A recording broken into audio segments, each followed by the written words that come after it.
Na verdade, a minha apresentação será super breve, porque quem irá fazer esta grande apresentação sobre o que é o guia é o meu colega Tiago. Mas eu, antes de mergulharmos já no tema do guia, queria só dar-vos um pouco de contexto e explicar-vos porquê ou de onde é que surge este guia. Então, desculpem. Então, nós na NPWWF estamos a desenvolver um projeto que, infelizmente, está já a terminar, irá terminar agora em abril de 2024. É um projeto no âmbito das dietas sustentáveis. O nome é Eat for Change, que tem esta premissa de a forma como te alimentas é o teu superpoder contra as alterações climáticas. Ahm, Peço desculpa. Tiago, podes seguir? Pronto. Este projeto é focado sobretudo em jovens, entre os 15 e os 35 anos, e tem este objetivo: promover a transição para dietas sustentáveis. Aqui a nossa ideia foi, ao longo destes 4 anos, porque o projeto começou em 2020, o nosso objetivo era promover a adoção de novos hábitos alimentares, incentivar as pessoas a diversificarem ao máximo a sua dieta.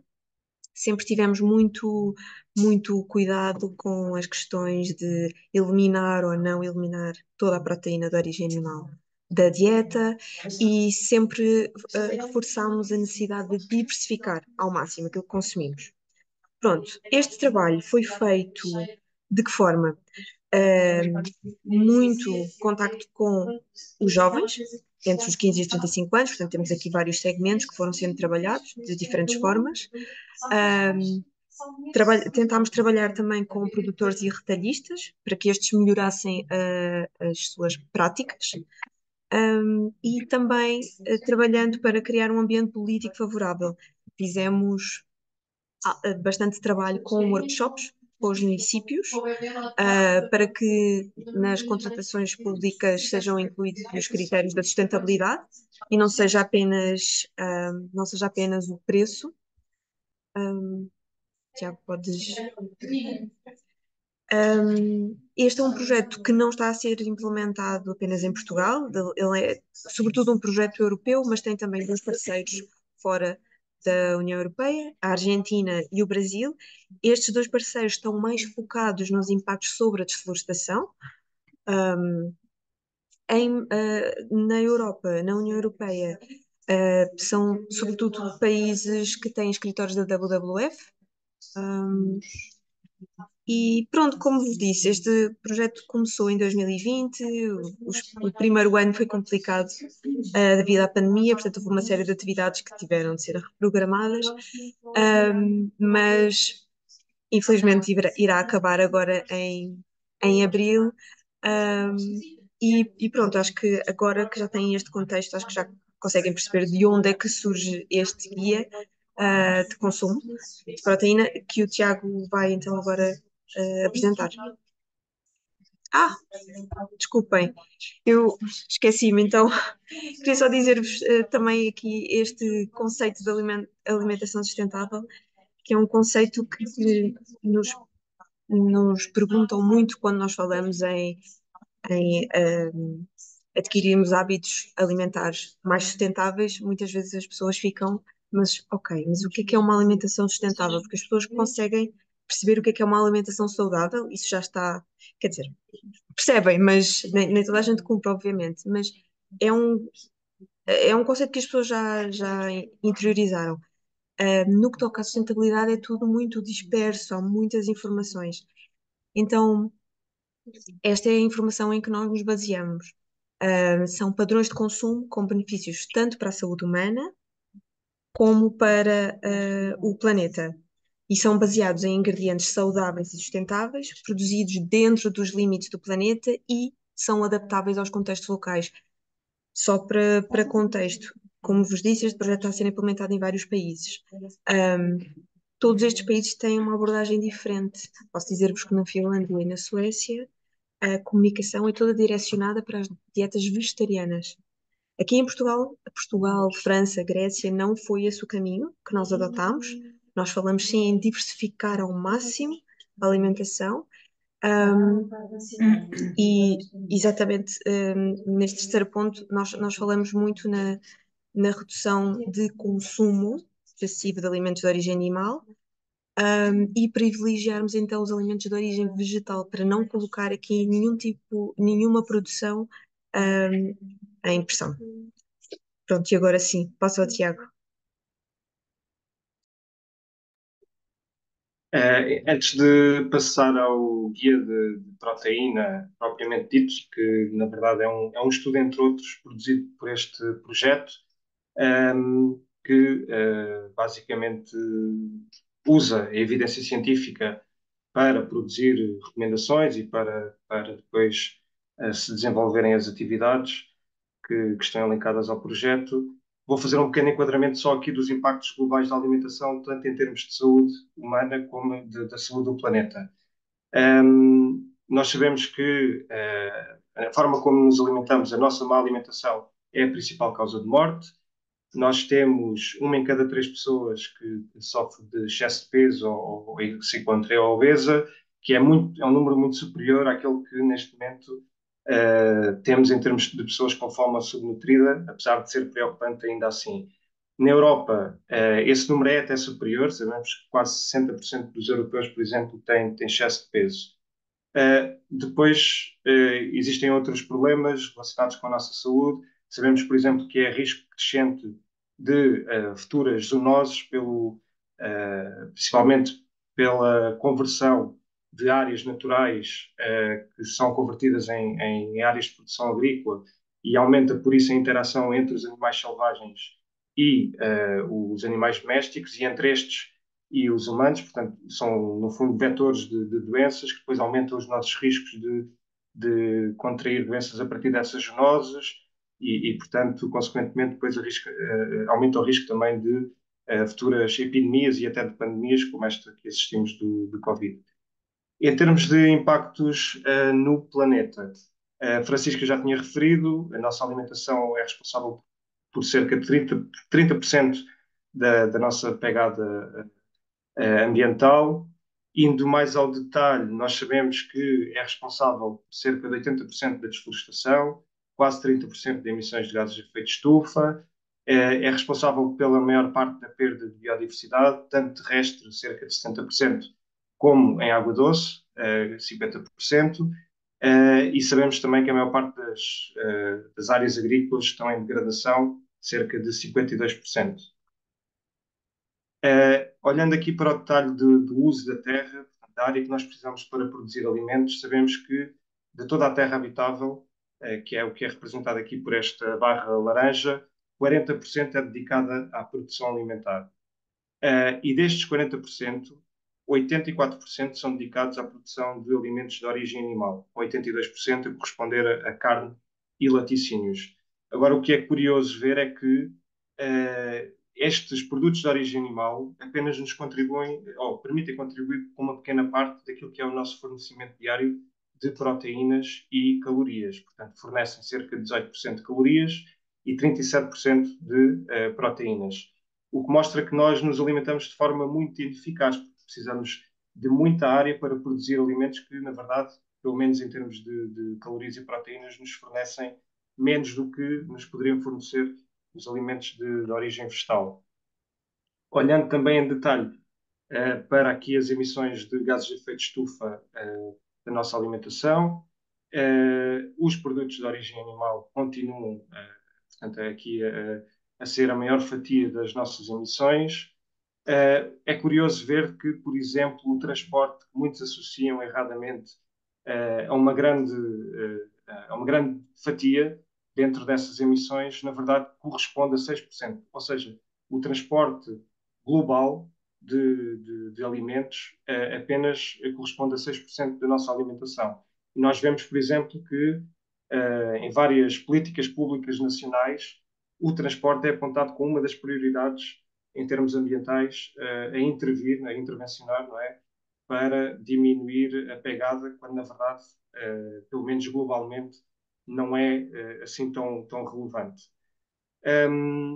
Mas a alimentação não responde só a impactos negativos.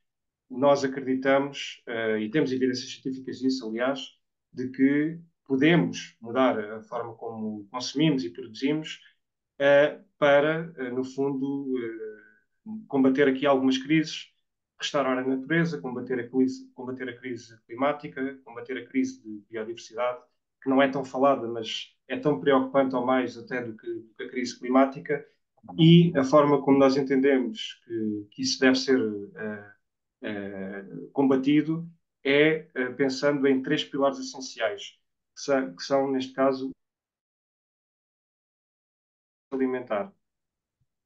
Aliás, aqui voltando um bocadinho ao gráfico anterior, nós vemos, por exemplo, que na pegada que corresponde à nossa alimentação, se nós queremos cumprir aquilo que está estabelecido no Acordo de Paris e manter o aquecimento global abaixo do 1,5 grau Celsius, nós, se intervirmos em apenas um destes pilares, na produção, ou no consumo ou no desperdício, não vamos conseguir chegar lá. Só conseguimos se nós, no fundo, intervirmos de forma combinada nestes três pilares.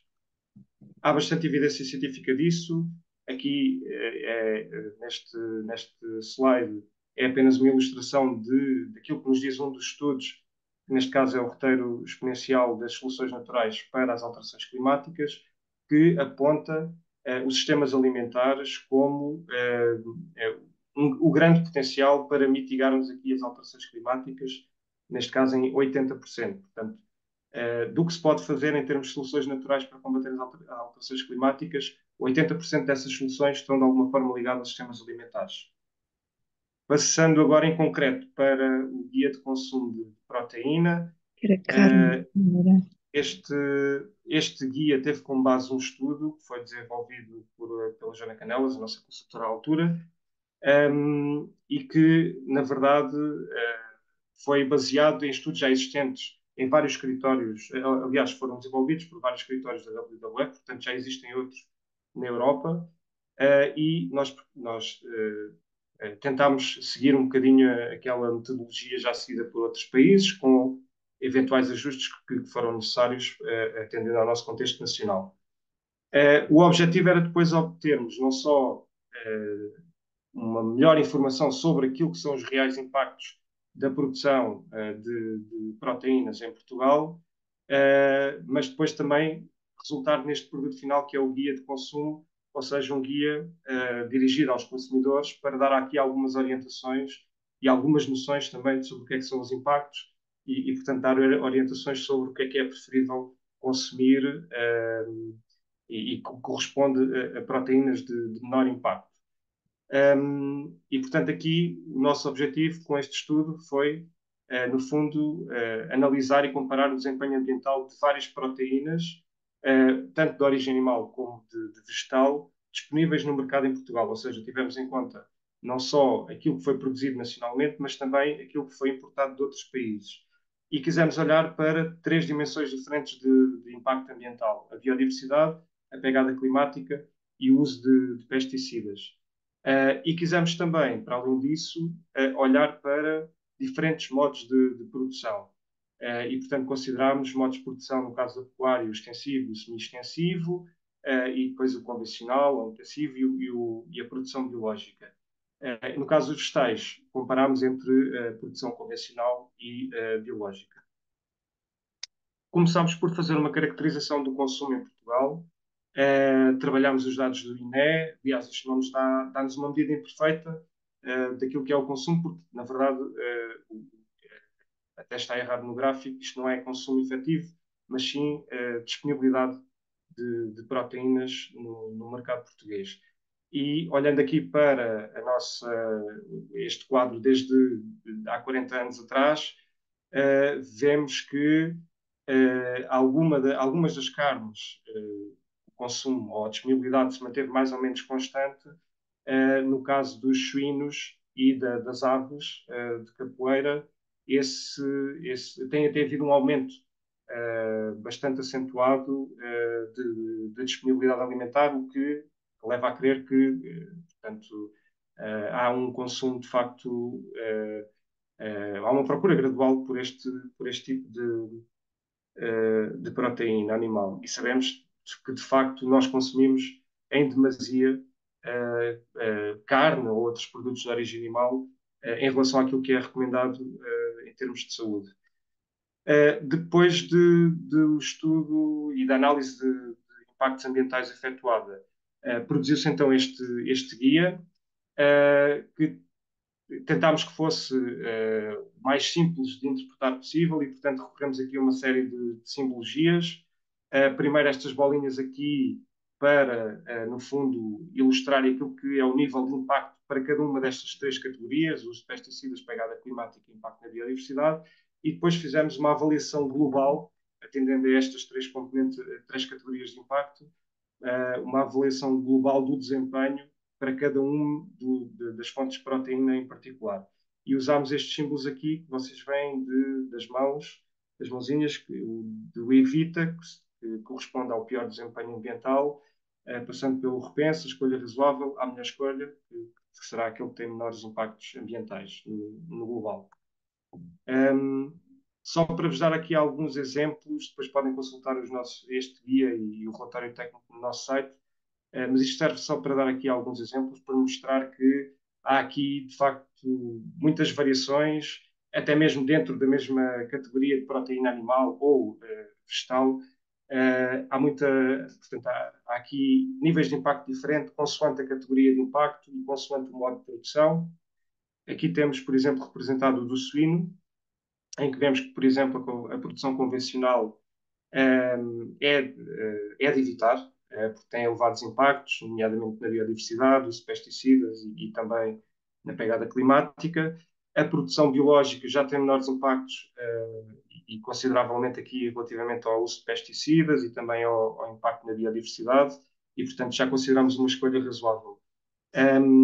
Só para vos explicar que por detrás, por exemplo, aqui do impacto na biodiversidade, isto foi baseado, aliás, principalmente na área que era necessária para produzir alimentos e portanto, consideramos que o uso daquela área que estava dedicada à produção destes alimentos em particular, portanto, implicava impactos na biodiversidade e, muito possivelmente, conversão de áreas naturais, ou pelo menos era espaço que não estava a ser utilizado para a biodiversidade.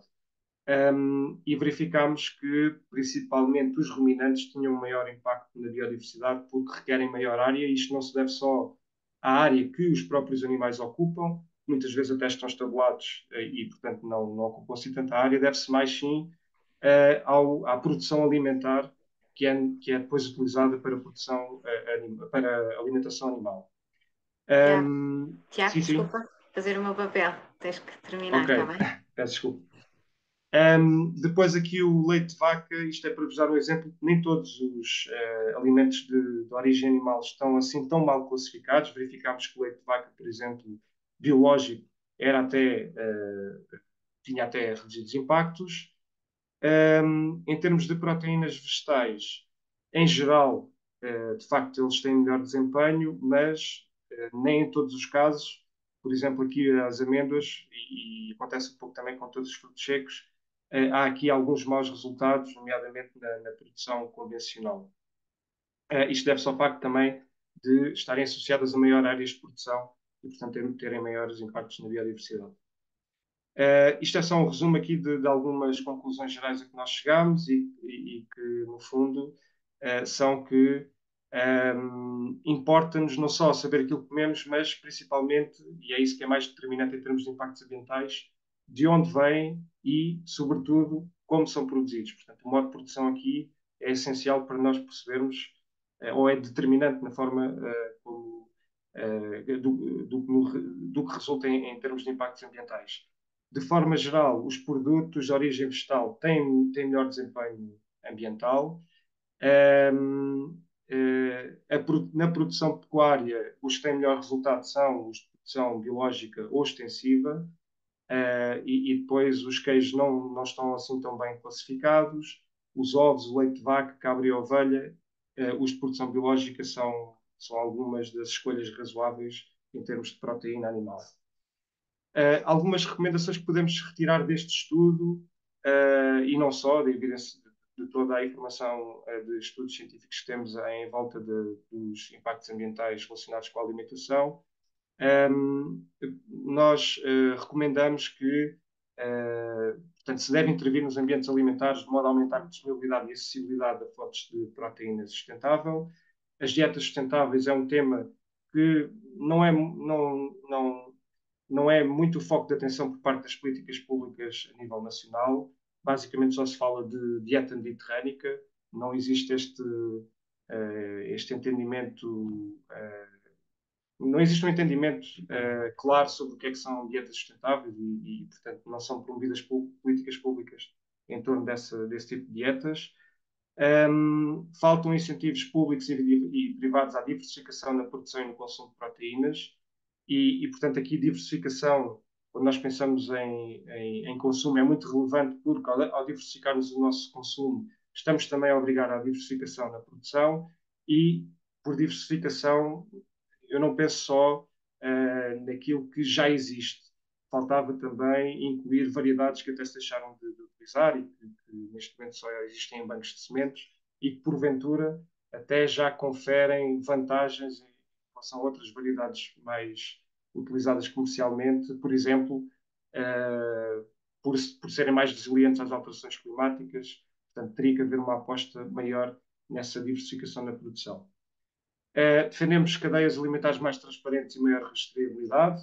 Nós tivemos muita dificuldade, por exemplo, ao fazer este estudo, em perceber a origem e a composição das rações animais.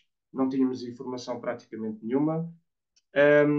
Falta haver também mais informação aos consumidores sobre os modos de produção, para além da agricultura biológica e da produção integrada, que, aliás, são as únicas formas de agricultura sustentável que o Ministério apoia. Não há espaço na política agrícola comum para outras formas de produção sustentável, mas era preciso também haver aqui mais informação ao consumidor que permitisse esclarecê-lo sobre a forma como os alimentos são produzidos. Depois aqui, este criar o Plano Nacional de Alimentação Sustentável, que tem sido uma medida defendida até por outras ONGs, no âmbito da C7, de que nós fazemos parte. Isto, no fundo, o que nós queremos dizer com isto é está, aliás, em discussão uma lei europeia de Tiago, sistemas tens mesmo que alimentares. terminar, desculpa, Vou tá bem? terminar. Está em discussão esta lei de sistemas alimentares sustentáveis na Europa, mas que está em risco de cair. Mesmo que isto não venha para a frente, nós precisamos, a nível nacional, de uma política holística que integre aqui os vários pilares, desde a produção, consumo ao desperdício, e que integre aqui as preocupações ambientais também. Depois, integrar critérios ambientais nas compras públicas de alimentação e apostar fortemente na investigação sobre impactos da produção agrícola. Como já disse há pouco, há muita pouca informação disponível, assim como no aconselhamento agrícola, que também seria preciso junto dos produtores, sobre estes modos de produção mais sustentável. E termino. Obrigado. Obrigada. Desculpa estar a fazer este papel terrível. Passamos já então à próxima apresentação. Joana Sousa. Perfeito. Bom dia a todos. Acho que já é visível. Confirmem-me só se está. É sim, senhora. É sim, senhora. Perfeito. Obrigada.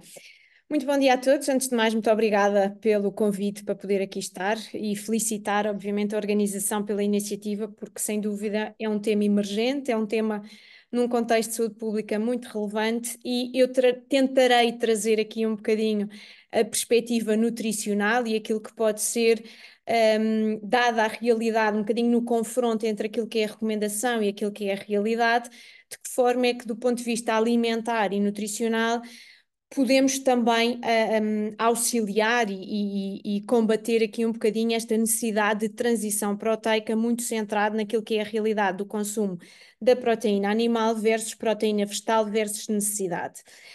Só deixar aqui um enquadramento claro do tema. Eu gostava de destacar que o comportamento alimentar, a alimentação, é o segundo fator de risco modificável comportamental que mais contribui para a carga global da doença. A carga global da doença é essa, quer numa perspectiva de mortalidade, quer numa perspectiva de incapacidade, ou seja, de DALIs, de perda de qualidade de vida, se pudermos assim chamar. Por isso, sem dúvida, em termos de fatores de risco modificáveis, estamos perante um fator de risco, não é o principal fator de risco, mas, na verdade, do ponto de vista de fatores de risco modificáveis, aqui a alimentação com papel fundamental na carga global da doença. E quando olhamos especificamente a que comportamentos alimentares são esses que mais contribuem para a carga global da doença, vemos no topo da nossa tabela, por um lado, o elevado consumo de carne vermelha, por outro lado, o baixo consumo de leguminosas, ou seja, claramente aqui um enquadramento muito centrado naquilo que é a realidade,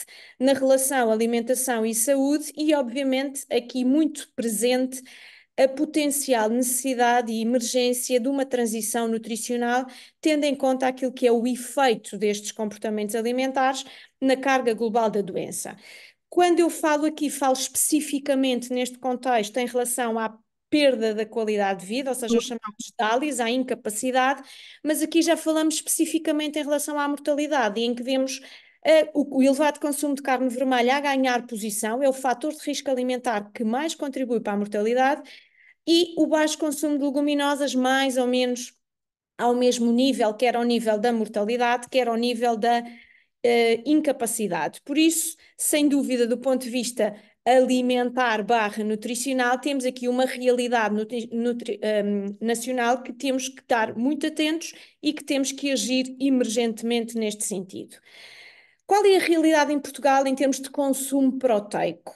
Para quem não sabe, do ponto de vista daquilo que é as necessidades nutricionais, e agora vou apresentar dados, os últimos dados mais recentes que temos do último Inquérito Alimentar Nacional e de Atividade Física, que na verdade parece relativamente recente, mas daqui nada já tem 10 anos, já não retrata de forma fiel aquilo que na verdade pode ser atualmente o comportamento alimentar. Felizmente esperamos que em breve possamos ter novos dados e há investimento nesse sentido. A própria Direção-Geral da Saúde no mês passado fechou concurso para candidatura ao próximo Inquérito Alimentar Nacional e de Atividade Física, por isso quero crer que muito em breve conseguimos ter aqui alguma análise comparativa desta realidade, mas aquilo que podemos constatar aqui é que da nossa necessidade energética total, toda a energia que conseguimos, que ingerimos diariamente, aproximadamente 20%, e vamos falar aqui em número redondo, independentemente do sexo, independentemente da idade, entre os 18% e os 20% do valor energético total provém da proteína. Isto é bom, isto é mau, isto está ajustado, não está ajustado. Olhando assim, do ponto de vista percentual, poderíamos dizer que, de forma global, o cenário está dentro, próximo, vá lá, daquilo que são as recomendações, idealmente ali a bater mais nos 15% valores populacionais, mas, na verdade, olhando a esta imagem, até nos parece que o cenário não está assim tão mau quanto isso. Quando vamos olhar particularmente à proteína, o que é que nós vemos? Ainda existe uma fração importante da população, quer seja homem, quer seja mulher, mas muito mais prevalente na mulher, cujo consumo proteico está abaixo das recomendações. E também, ao mesmo tempo, temos ainda um número significativo acima das recomendações, mas, na verdade, parece estar bem, mas o consumo está abaixo, mas também existe consumo acima. Isto é quando falamos em valores médios e depois olhamos ao particular, temos que ter este rigor na análise dos dados. Muito bem, então vamos ver do ponto de vista de percentil, distribuição populacional e especificamente à realidade nutricional do consumo proteico em Portugal. Peço-vos que olhem maioritariamente para este destaque aqui do nosso lado esquerdo da projeção e em que temos o quê? O consumo de proteína por grama por quilo de peso e por aquilo que é o seu contributo na percentagem de valor energético total, e isto transparece o gráfico que vos apresentei 2 slides atrás, por isso não vamos entrar por aí. O que é que nós vemos? Nós vemos que em média, em gramas por dia de proteína, estamos a falar de nutriente ainda e não de alimento, está bem? Já vamos dar o salto para o alimento. De proteína, em média, nós consumimos 85 gramas de proteína por dia, sendo mais um consumo maior no homem do que na mulher, que é expectável, a necessidade também é maior, e em gramas por quilo de peso, um consumo médio de 1,4 gramas de proteína por quilo de peso, também sendo mais prevalente no homem do que na mulher, mas a sua necessidade qualidade também pressupõe que seja superior. Pedia-vos que fixassem um bocadinho estes dois números: 85 gramas de proteína, 1,4 gramas por quilo de peso em valores médios. Mas vejam que, por exemplo, nós vemos aqui que mais de 50% da população tem um consumo superior a 83 gramas por dia de proteína, e também aqui 25% da população aqui com um consumo superior a 1,6 gramas de proteína. Mas vamos fixar 85 gramas por dia, 1,4 gramas de proteína por quilo de peso. Que, na verdade, do ponto de vista percentual, parece estar tudo bem. Desculpem que, entretanto, tive aqui Ok, tá. Do ponto de vista percentual, parece estar tudo bem, mas que, na verdade, depois olhando aqui com mais rigor, já vamos perceber um bocadinho melhor se estamos tão bem quanto isso ou não. Muito bem, passando então para a vertente alimentar e centrando na análise de dados do Inquérito Alimentar Nacional e de Atividade Física, e também aqui tendo em conta aquilo que foi a organização da análise do consumo alimentar por grupos do nosso lado esquerdo, por subgrupos aqui a meio, e por alimentos dentro de cada subgrupo que está dentro de cada grupo. Vamos fazer um bocadinho esta análise. Peço-vos que olhemos aqui este destaque face ao amarelo relativamente ao consumo nacional do ponto de vista alimentar destes grandes grupos de alimentos, em que vemos carne, pescado e ovos, grupo proteína animal, a fonte principal de proteína animal. Obviamente tem outras fontes nutricionais, mas centrando em termos de fontes alimentares de proteína animal, sem dúvida, grupo carne, pescado e ovos e grupo laticínios. E o que é que nós vemos? Um consumo médio de 175 gramas deste grupo, onde sem dúvida a carne é aquele que mais contribui e a carne vermelha é o que é mais prevalente. E relativamente àquilo que são os produtos lácteos, um consumo médio de aproximadamente 250 gramas, em que o leite é aquele que sem dúvida mais contribui.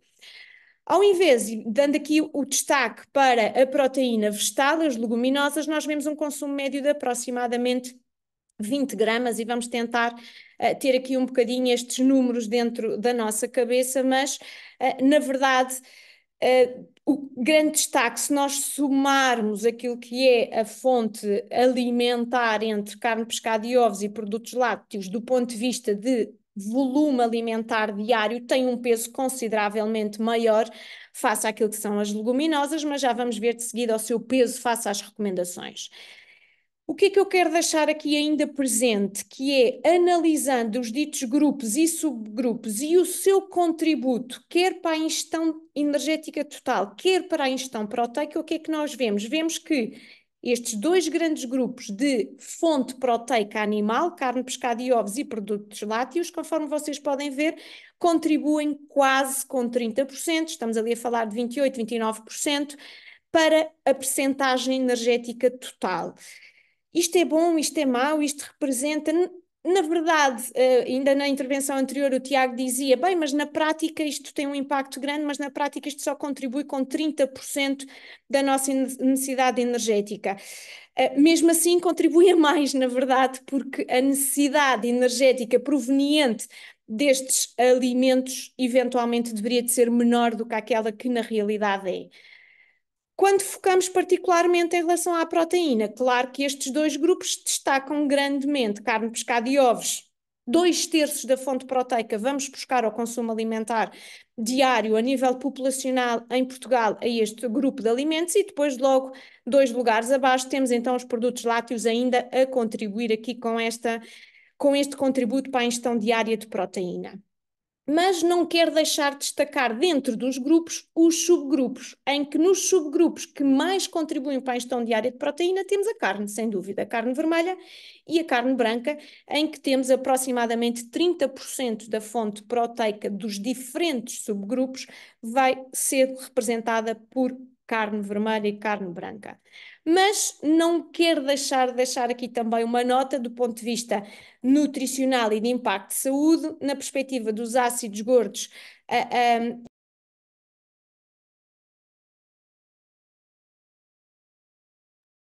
Joana, tira o som.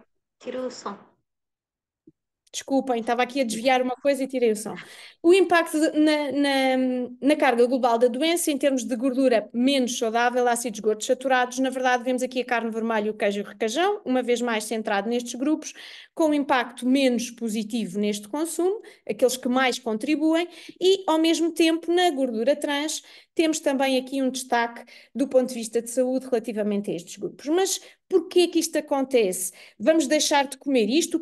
Porquê que isto está a acontecer e o que é que temos que olhar agora com mais rigor?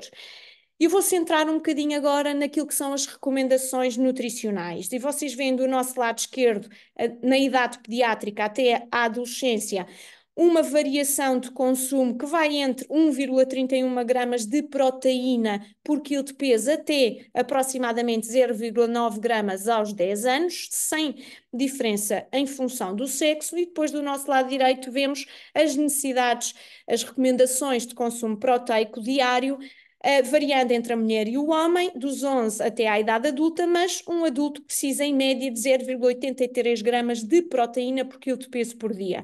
Se nós olharmos particularmente à ideia que vimos há pouco do consumo de proteína, se bem se recordam aquele número que vos pedi para fixarem de aproximadamente 85 gramas, isto implica, para eu estar dentro das recomendações, eu tenho que estar com um peso, em média, populacional, um peso médio de aproximadamente 90 quilos, e não é este o peso médio da população portuguesa, certo?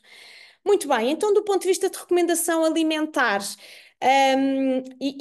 na verdade, indo aqui um bocadinho ao encontro daquilo que o Tiago dizia há pouco, nós vemos muito um discurso e uma linguagem política centrada num padrão alimentar mediterrâneo, na verdade é aquilo que é a nossa cultura, é aquilo que é a nossa realidade, mas eu quero deixar aqui uma mensagem importante.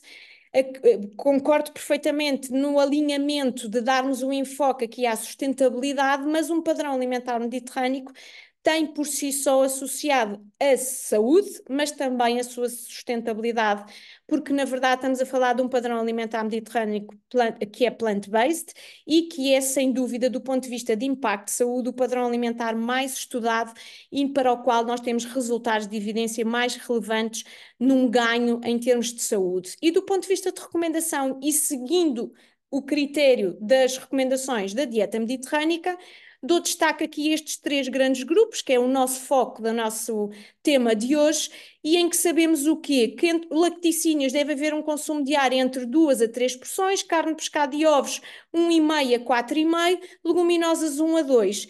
E eu acho que o grande problema está aqui, está em nós percebermos o que é isto da porção, principalmente em relação à carne, ao pescado e aos ovos. Porque esta variação de limite inferior e superior?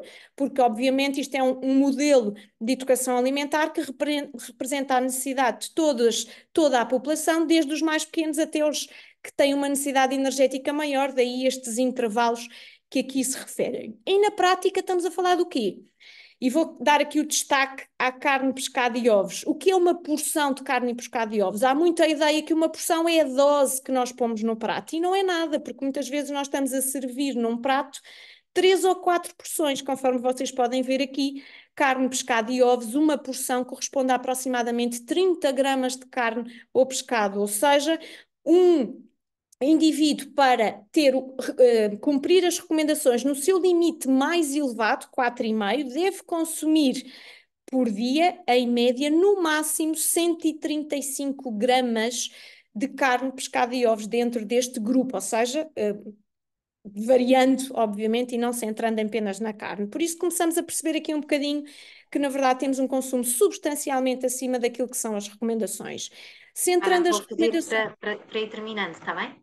Combinado, estou praticamente. Centrando aqui naquilo que são as recomendações, e especificamente na dieta, aqui já numa perspectiva em 2019, que o Eat Lancet lançou o conceito da dieta saudável e sustentável. Conforme vocês podem ver, as recomendações centram-se muito naquilo que são as recomendações da dieta mediterrânica e o problema está, na verdade, aqui, ou seja, no desvio que nós temos face às recomendações.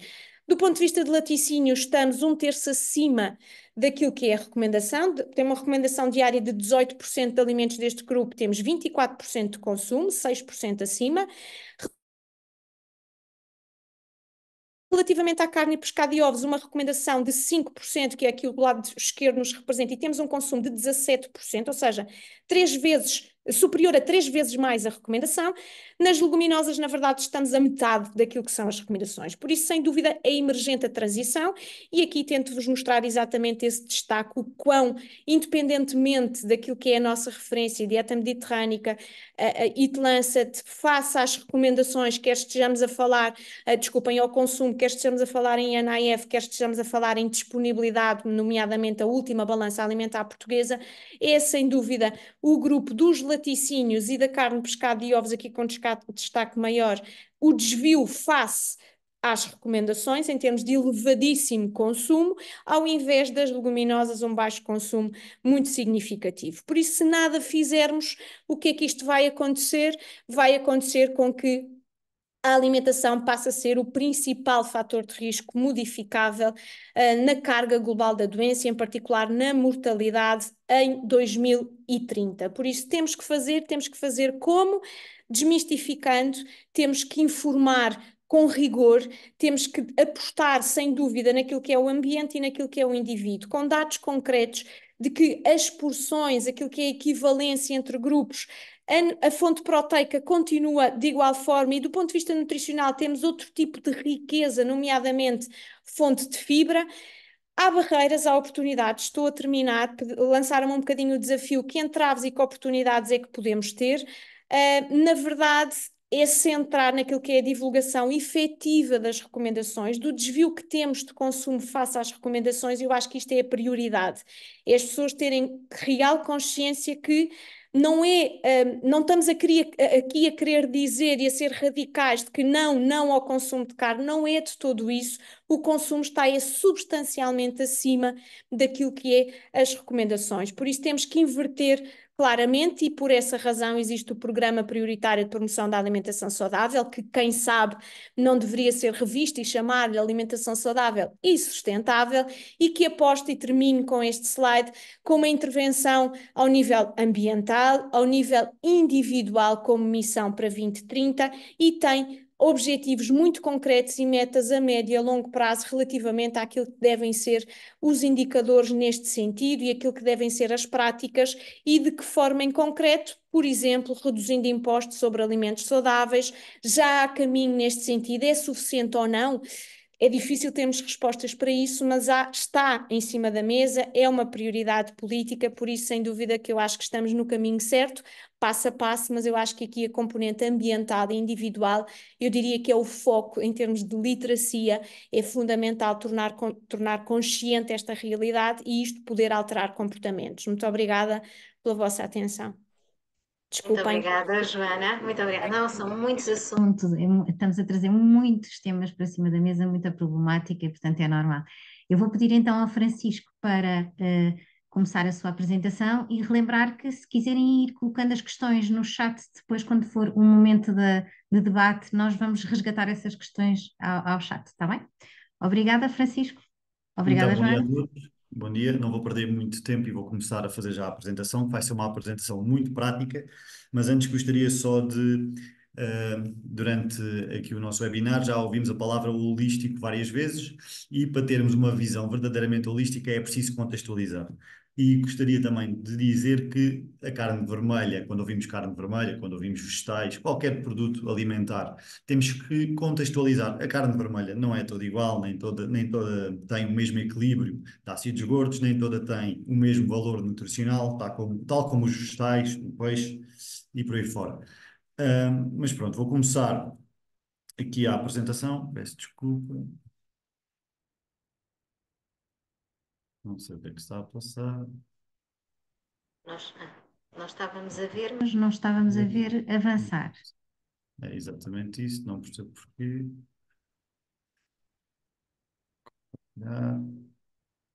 Ok.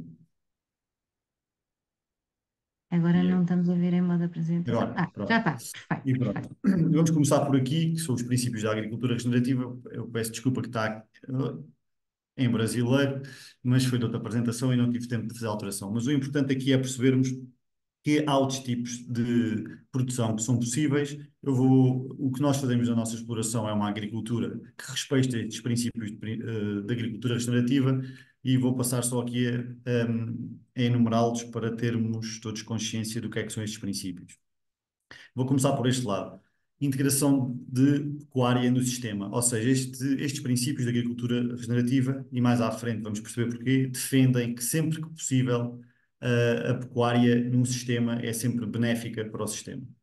Manter o crescimento das raízes durante todo o ano também ajuda na estrutura do solo, ajuda no suporte e ajuda na proteção do mesmo. Manter o solo coberto é na mesma linha, devido às altas temperaturas, à mineralização do solo,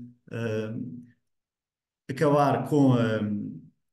Sempre que conseguimos fazer uma mistura de sementes, temos uma mistura de diversas de raízes, temos raízes a diferentes profundidades, ou seja, é muito diferente de um cultivo que é só uma monocultura, que tem só a mesma raiz, em que a ligação com o solo é sempre feita da mesma maneira.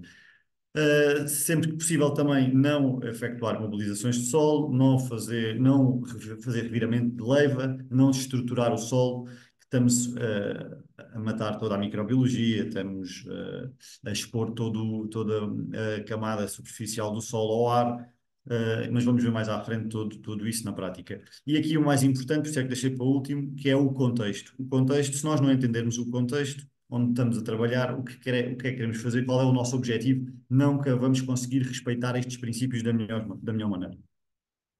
A nossa exploração é uma exploração de montado, sistema agro-silvopastoril, temos 700 mil hectares deste sistema em Portugal, é um sistema multifuncional e aqui é só para dar um bocadinho a ideia da diversidade de paisagem que temos no sistema. Temos áreas, aqui, eu não sei se estão a ver o rato aqui em cima?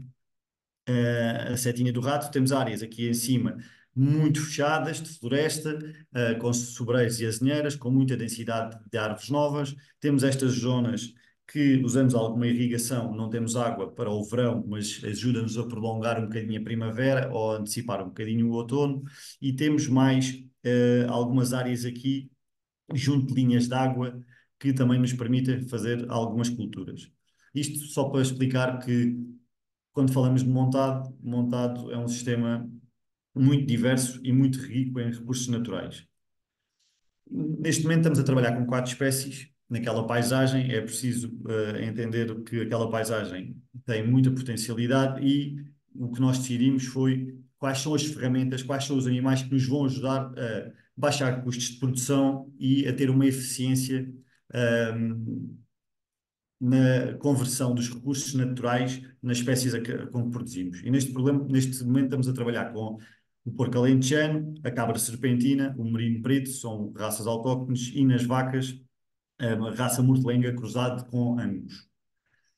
Aqui é mais técnico, não vão perder muito tempo com isto, mas é só para explicar a assistência a diferença entre sistemas de pastoreio, termos de pastoreio e estilos de pastoreio. Mais à frente, agora aqui vamos ver. Eu vou começar pelas vacas. A fotografia do lado direito é apenas para explicar que os herbívoros têm as vacas principalmente têm esta capacidade de comer a erva e deixar a semente. E então vimos aqui a matéria orgânica deixada pelos animais e a semente a aparecer da bosta do animal. E aqui do lado esquerdo, um bocadinho para começar este tema de agricultura regenerativa e dos princípios, o que estamos a ver aqui é uma densidade de animais numa certa área, numa área específica, e em que nós movimentamos os animais 1 ou 2 vezes por dia.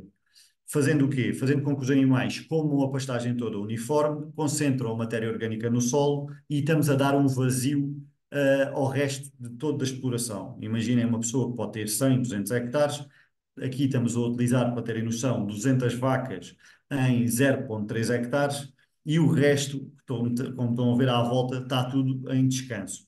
Quando está em descanso, temos espaço para os animais selvagens, quando está em descanso, temos o crescimento de toda a flora durante muito, muito mais tempo. Temos um vazio sanitário em que os nossos animais não precisam de levar desparasitantes ou qualquer outro medicamento. E pronto, é um bocadinho este o tipo de gestão que queremos fazer. Aqui, e isto também é importante, Os animais é a mesma área que vocês viram, que os animais entraram, e eu fiz as medições da pastagem ao fim do mês deles terem saído daquela área total. Ou seja, eles correram 15 hectares. Vocês veem aqui, first paddock foi comido dia 30 de 1, o último foi comido dia 13 do 2, e eu esperei depois 45 dias e fiz a medição. E ao ver a medição, tínhamos um crescimento do primeiro para o segundo de 30 centímetros. O que é que isto quer dizer? Toda a minha exploração está em crescimento, em descanso, a promover a biodiversidade e a promover a diversificação e a densidade de raízes no solo. Aqui é apenas para explicar que é possível também fazer o mesmo maneio dentro de um montado mais fechado, dentro das linhas, debaixo das árvores, ok? Ou seja, os animais adaptam-se tranquilamente a diferentes áreas e a diferentes áreas e a diferentes densidades. Tanto posso trabalhar com uma área mais pequena, que os animais estão mais em conjunto, como uma área maior. Isto tudo é para explicar o quê? A vaca é uma ferramenta essencial no nosso sistema agro-silvopastoril. Aqui, do lado direito, também tem outra técnica que nós usamos, em que espalhamos feno ou palha nas áreas mais arbustivas, nas áreas que são um risco em que haja fogos, por exemplo, ou que o solo está muito degradado, e com a introdução dos animais e com esses nutrientes vindos da palha e do feno, acontece esta explosão de vida, pelos animais estarem a comer, por deixarem a matéria orgânica, por fazerem este distúrbio no solo, e o solo vai responder desta maneira. Por isso é uma ferramenta espetacular, como a cabra, o ovelha e o porco, vamos ver a seguir, que cada um tem a sua função no ecossistema. Aqui do lado esquerdo vem a diferença do período de fotossíntese, em que nós fizemos um pastoreio da direita para a esquerda, na fotografia que está em cima, e fomos comendo a pastagem em linhas. Na fotografia de baixo é para verem a recuperação da erva. O primeiro parque que foi comido já estava mais verde, e depois isso é para explicar um bocadinho o tempo de descanso. Aqui, outra vez, esta técnica em que os animais têm um impacto nas áreas mais arbustivas, mais fechadas, não usamos qualquer maquinaria, não usamos qualquer pesticida, e é tudo trabalho feito pelos animais, tanto na parte de algum mato como na parte das silvas, que estão fotografias do lado direito. E vocês conseguem ver, aqui onde está a vaca preta, temos duas árvores por cima da vaca, são as mesmas duas árvores que estão nas outras duas fotografias, e a conversão de sucessão ecológica que conseguimos fazer com os animais, apenas usar a ferramenta animal. Aqui é mais uma vez um vídeo só para mostrar a eficiência com que se consegue trabalhar com os animais completamente tranquilos, e que tudo isto é para benefício do agricultor, que consegue baixar os custos, de um animal que é 100% alimentado a erva, e isso faz toda a diferença na densidade nutricional, no equilíbrio dos ácidos gordos. Toda a diferença está mais que estudado, e eu posso enviar vários estudos com a diferença entre a carne vermelha convencional e a diferença entre uma carne vermelha que respeita estes princípios. O nosso foco é não só os animais que andam por cima da terra, mas também aqueles que andam por baixo da terra. E o facto de não usarmos ivermectina, que é o princípio ativo do desparasitante, há mais de 10 anos, conseguimos ter toda a microbiologia do solo ativa, e temos a ajuda de 5, 6 espécies diferentes de escaravelhos, que o que fazem é integrar as bostas dos animais no solo, e assim estamos a regenerar o solo e a construir solo. Usamos os animais com alta densidade, os animais deixam muita desta matéria seca em poucos metros quadrados, e a microbiologia puxa toda esta matéria orgânica, puxa toda esta matéria orgânica para o solo, e assim constrói-se solo, é possível construir solo, é possível evitar ou minimizar o uso também de fertilizantes, e ajuda o agricultor, e estamos a ajudar toda a cadeia, né? Aqui é um bocadinho para explicar também mais o maneio do comido antes e depois, da necessidade em que os animais estão, e que estão completamente confortáveis. Eles, ao fim de algum tempo, habituam-se, e até têm muito mais. Se imaginarmos os animais selvagens que andam em manada todos juntos, é aquilo que também queremos fazer aqui com esta gestão e com este manejo.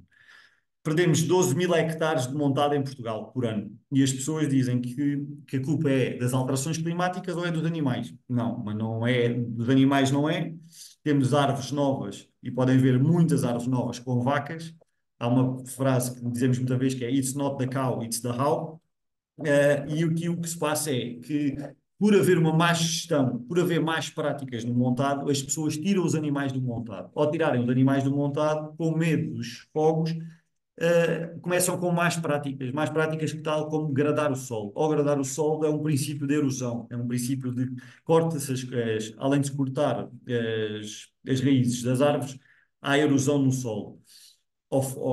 Claro que quando temos um clima que temos a noção que está alterado, e que temos um solo muito mais pobre e árvores e com raízes cortadas, claro que a mortalidade acelera devido às alterações climáticas. Se é o primeiro fator que está que provoca o desaparecimento do montado, na minha opinião, não é, porque senão não havia herdades, não havia agricultores que conseguiam ter estes resultados. Aqui começamos com os porcos. Os porcos estão sempre também conectados com um mau impacto no solo. É bom relembrar que em Portugal, antes da peste suína africana, tínhamos 10 vezes mais porcos no campo do que temos hoje em dia. E que foi com a peste suína africana que as pessoas tiveram a necessidade de os pôr dentro de casa, aí começou a aparecer um sistema intensivo de produção e, além disso, paralelamente, as fábricas de farinha para suplementar os animais.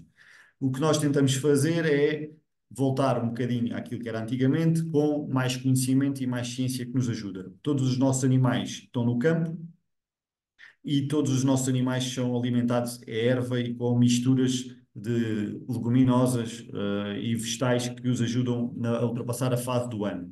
Isto é só para termos a consciência de uma coisa. No nosso clima mediterrâneo, muitas vezes não sabemos qual é o último dia de chuva que vai acontecer no ano. E isto é a comparação basicamente entre um sistema convencional do lado esquerdo e um sistema do lado direito em que tem alguma preocupação com o solo. O que se passa nas explorações em Portugal é que há um sobrepastoreio das pastagens, sem um princípio de descanso das mesmas, o que faz com que durante 5, 6, 8 meses, o tempo que não tivermos chuva, o solo esteja descoberto. Aqui do lado direito, isto foi 10 de junho do ano passado. E como se devem lembrar, o ano passado, a partir de março, não choveu. Vejam a umidade agora que nós temos no solo, por termos um solo coberto, sem chuva nenhuma. Em que no parque do lado esquerdo estava um solo completamente compactado e não estava produtivo. Esta saúde do solo reflete-se na saúde dos animais. E a saúde dos animais reflete-se na saúde humana quando ingerimos os animais. Por isso, é cada vez mais importante perceber a diferença dos sistemas de produção. E quando falamos de proteína animal, não é a mesma proteína animal sempre. Estamos a falar muito menos com os mesmos resultados nutricionais. Aqui é um bocadinho para Francisco, perceber. Sim? Francisco, vou pedir para ir acelerando, está Ok, bem? aqui pronto, então vou passar aqui à frente, que é mais técnico. Aqui é só para ver o resultado de animais, são porcos e fazem o mesmo pastoreio que as vacas. E aqui vê-se o mesmo princípio, fizemos impacto animal, demos tempo de descanso e o sistema recupera por si só. Vamos andar para a frente. Pronto, aqui é outra ferramenta, tal como a vaca fez aquela sucessão ecológica, o porco também pode fazer, é saber como utilizar os animais. Em vez de usarmos o trator e a grade, que faz o reviramento do solo e prejudica o solo, usámos os animais para fazer este impacto. E isto é uma sementeira que foram os porcos que fizeram, nós só espalhamos a semente. Vamos andar para a frente. Mais uma vez, porcos e árvores. Vem uma plantação nova de árvores novas. Os animais removeram todo o pasto à volta das árvores e não tocaram em nenhuma árvore. Aqui a mesma coisa, árvores novas, regeneração natural, em que os porcos facilitaram esta regeneração. Os porcos são animais de floresta. Vamos andar para a frente. Aqui é mais. Saltar para as cabras, outra ferramenta indispensável. Aqui estamos a trabalhar com os animais numa linha d'água que nos ajuda a não ter que, mais uma vez, usar maquinaria, muito menos pesticidas junto de uma linha d'água e elas vão retirando a densidade para evitar o problema dos fogos.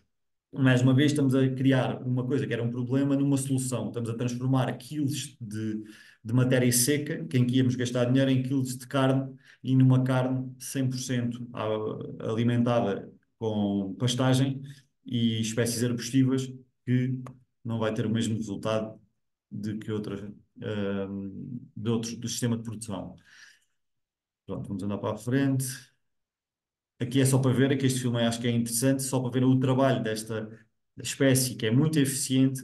Mais uma vez, nós não usamos pesticidas, não usamos maquinarias. Isto são 100 animais numa área que nunca tinha sido intervencionada. E vocês vão ver o antes e o depois.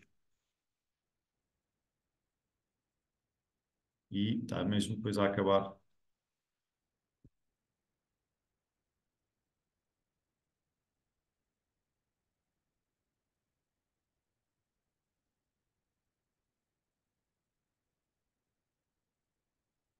Só com o impacto animal.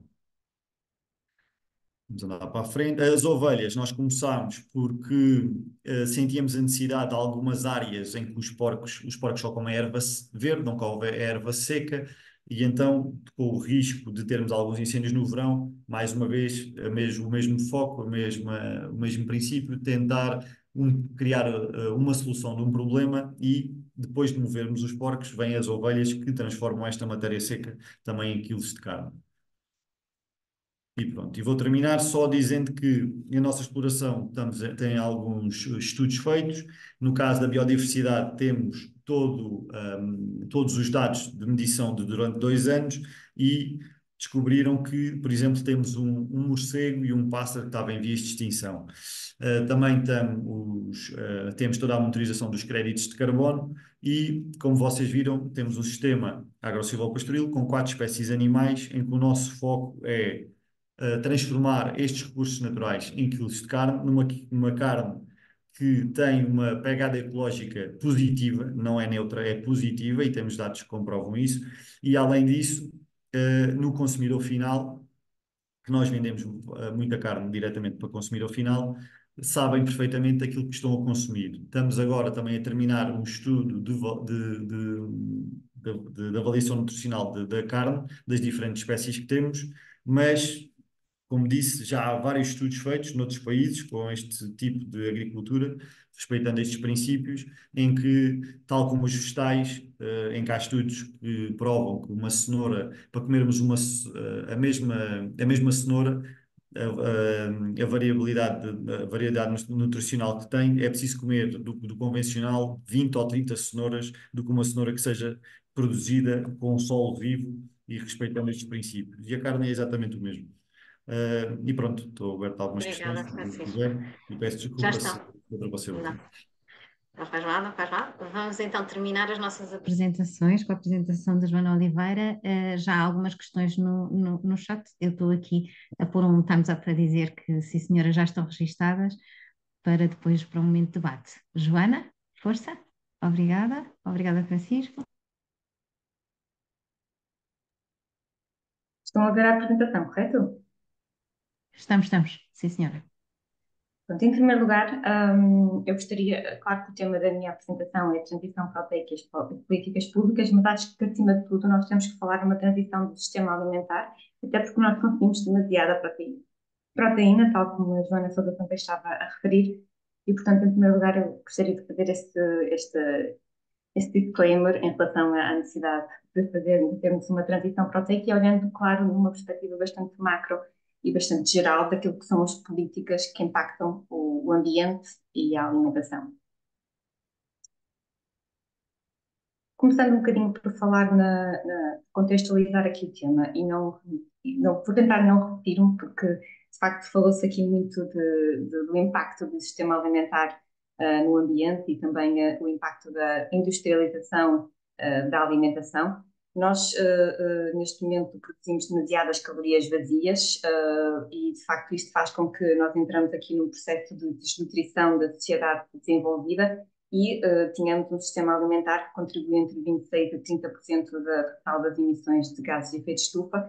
Tudo isto gera milhares e milhões de custos ambientais, sociais e de saúde que acabam por estar simulados e escondidos nos sistemas alimentares.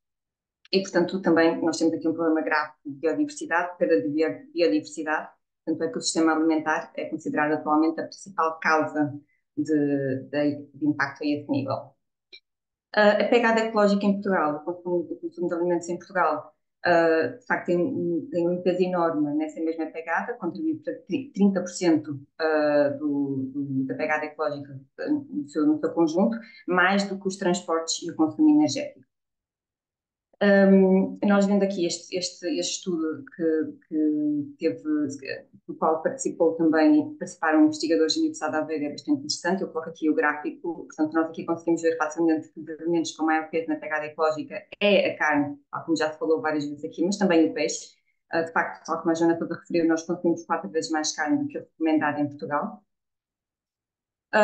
E aquilo que nós precisamos é de políticas públicas que sejam capazes de agir no sistema alimentar, favorecendo e fomentando claramente um menor uso de fertilizantes e pesticidas químicos e também um maior consumo e produção de proteína vegetal, com isto também privilegiando a soberania alimentar, portanto uma maior produção interna de proteína vegetal e naturalmente a produção de cultura, de agricultura regenerativa, tudo aquilo que favorece os ecossistemas. É isso que nós precisamos em Portugal e também na Europa e no mundo, mas vamos focar aqui um bocadinho na Europa e no contexto português.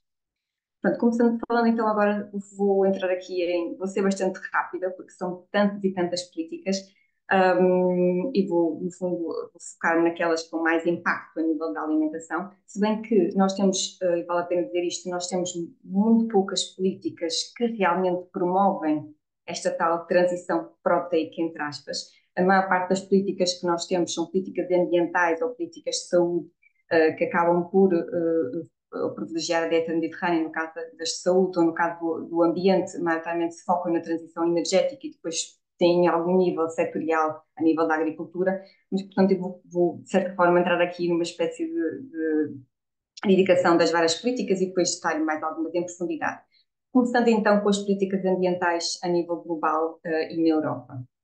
Toda a gente conhece a Agenda 2030, que tem como base os Objetivos de Desenvolvimento Sustentável. Isto foi definido em 2015 e inclui objetivos que claramente promovem a produção e consumo sustentáveis, a ação climática, a necessidade de proteger a vida marinha e a vida terrestre e também, obviamente, erradicar a fome aqui um bocadinho relacionando com a nossa atual problemática de segurança alimentar. O Acordo de Paris nasce então também, depois surge no contexto da Agenda 2030 e vem então estabelecer a meta de manter o aumento da temperatura global terrestre abaixo dos 2 graus Celsius, acima dos níveis pré-industriais, e prosseguir esforços em limitá-lo para 1,5 graus.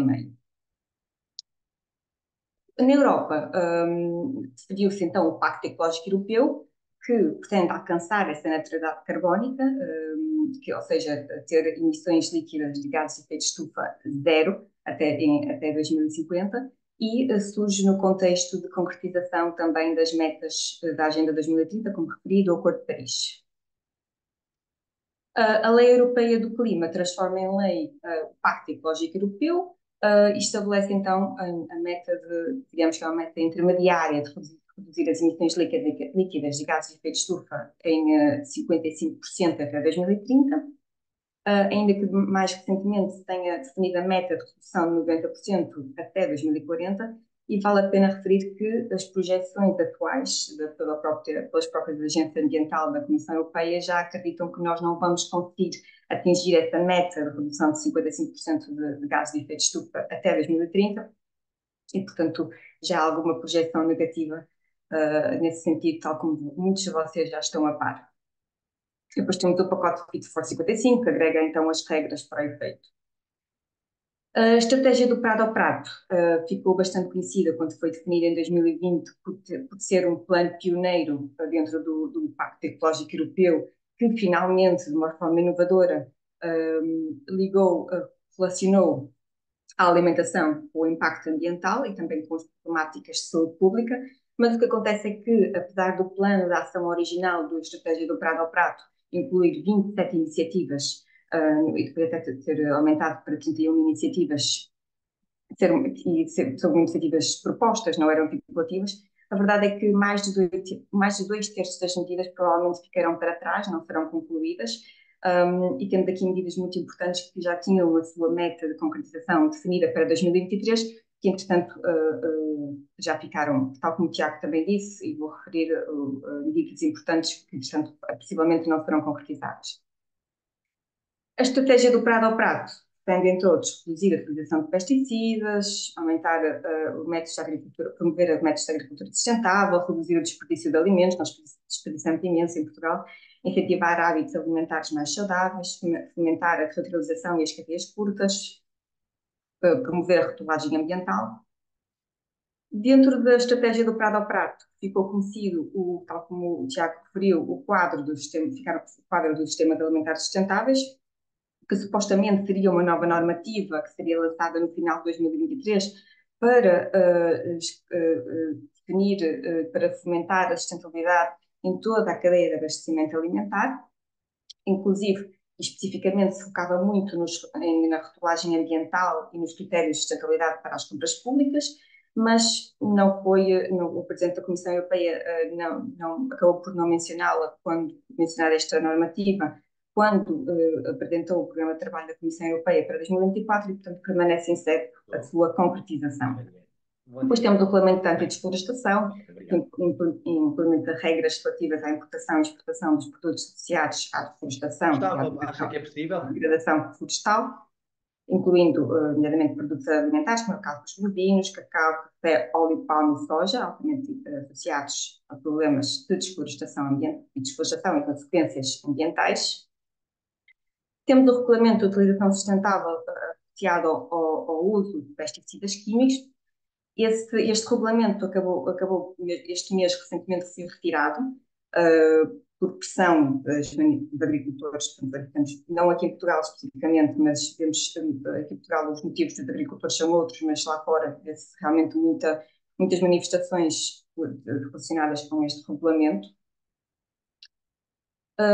Depois temos também o quadro político de investigação e inovação da União Europeia, que apoia a transição de sistemas alimentares sustentáveis, que vemos este programa acontece muito por via dos financiamentos da Horizon Europa, que muitos de nós, especialmente associações, conhecem bastante bem.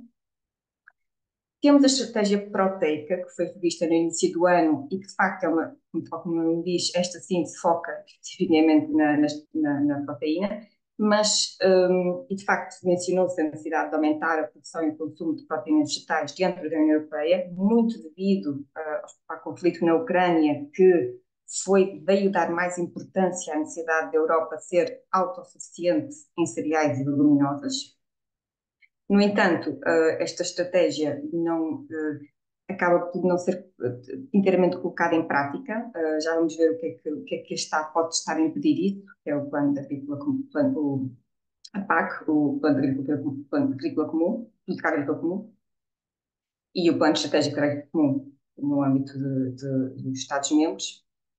Portanto, a Política Agrícola Comum consiste num conjunto de leis adotadas pela União Europeia para estabelecer uma política unificada para o setor da agricultura nos Estados-membros. E a Política Agrícola Comum de 2023 para 2027, em particular, face à anterior Política Agrícola Comum, veio potencialmente trazer mais flexibilidade e adaptabilidade aos Estados-membros, principalmente no que toca às ações ambientais, isto porque a grande novidade da Política Agrícola Comum de 2023 para 2027, para este período, e a que está em vigor, são os ecorregimes, agora definidos no âmbito do Pilar 1 do PEPAC, que é inteiramente financiado pela União Europeia. Exemplos de âmbitos de ecorregimes que podem ser implementados na Política Agrícola Comum são, por exemplo, a rotação de culturas, com leguminosas, a cobertura de solo de inverno e culturas fundadas acima da condicionalidade, portanto, a utilização de cultura de variedades de plantas mais resistentes. E agora, falando aqui na Política Agrícola Comum, vamos verificar o que é que acontece, de facto, em Portugal, nesse contexto. Nós temos, então, como eu disse há pouco, o Plano Estratégico da Política Agrícola Comum. Os Estados-membros têm de definir os seus planos nacionais com base na PAC e foi o que Portugal fez. Visa ser uma gestão ativa de todo o território, baseada na produção agrícola, florestal, inovadora e sustentável, portanto, tem como premissa a sustentabilidade económica, social e ambiental, e define-se em dois pilares, estou a falar apenas do continente, do Portugal continental, define-se em dois pilares, que é, e no fundo tem duas abordagens principais, que é a territorial e a setorial, e para o PEPAC, muito resumidamente, estão neste momento a ser alocados 6 mil milhões de euros aqui em Portugal. E, de facto, agora vou entrar aqui também numa pequena reflexão, Portugal poderia ter ajustado, tendo em conta que esta nova PAC dá alguma autonomia aos Estados-membros, nomeadamente no âmbito de ecorregimes, para definirem políticas ambientais sustentáveis, Portugal poderia ter ajustado as suas medidas ambientais à necessária transição alimentar, mas, tal como nós vimos, devido aos elementos da pegada ecológica, que em Portugal tem mais peso, nomeadamente ao nível da pegada alimentar, mas o que acontece neste momento e aquilo que se está a verificar é que a PAC parece estar, a PAC parece estar a incentivar a intensificação da pecuária, do sobrepastoreio, como foi dito aqui também, que acontece em muitas zonas de Portugal, ou, por exemplo, através de regimes, como é o caso deste regime que indico aqui, de melhorar a eficiência alimentar para a redução de emissões de gases de efeito de estufa, que acaba por, no fundo, estar a privilegiar métodos que deveriam, por sua vez, estar regulados. E desta forma, mesmo também a nível dos apoios, por número de cabeças de gado, tudo isto, todos estes determinados regimes do PEPAC, canalizam, fazem com que milhões e milhões de euros sejam canalizados para práticas que podem conduzir indiretamente à intensificação da agricultura. E aquilo que eu mostro aqui é precisamente uma notícia de um caso que se passa no Alentejo e que, evidentemente, nós poderíamos estar aqui a falar de uma oportunidade para promover a sustentabilidade agrícola, mas, no fundo, o plano estratégico da política agrícola comum tem muito que trabalhar nesse sentido. Segundo se lê no documento oficial do PEPAC, o setor dos bovinos de carne e leite são os principais responsáveis pela emissão de gases de efeito de estufa no setor agrícola, é algo que é dito no próprio documento oficial. Pela que abordagem este tipo de temática vai se iniciar por esses setores. A fertilização inorgânica é outro vetor relevante nas emissões. Por outro lado, também se refere que a solução de redução contínua de efetivos contraria outros objetivos de política igualmente relevantes, como a segurança alimentar, ou seja, é isto tudo relacionado com o setor dos bovinos e de carne e leite. De facto, o que nós perceber, tentar aqui um bocadinho no grau de autoaprovisionamento, de acordo com dados da INE, nós percebemos que, de facto, não somos, isto olhando numa perspectiva económica, da perspectiva económica do plano estratégico da política agrícola comum, nós percebemos que, de facto, não somos autossuficientes em carne, não somos, mas também consumimos demasiada carne. E, por outro lado, somos muito menos autossuficientes em leguminosas secas e cereais, até porque, tal como nós vemos na roda dos alimentos, que tenho aqui uma imagem da roda dos alimentos, que é atualmente preconizada pela Direção-Geral de Saúde, nós percebemos que existe aqui uma fatia muito pouquinha, uma fatia muito pequenina, que deve corresponder ao consumo de carne, peixe e ovos, e depois de uma grande fatia que deve corresponder ao consumo de cereais, uma grande fatia que deve corresponder hortícolas e frutas, bem que aí somos autossuficientes, e depois também temos a parte das leguminosas, que é importantíssima, que até poderia ser aumentada. Mas, no fundo, temos aqui em termos de grau de autoaprovisionamento, temos aqui uma grande diferença, ou seja, claramente nós deveríamos estar a promover uma produção interna de alguns outros alimentos que têm, pronto, acabam por revelar aqui alguma escassez em termos de soberania alimentar.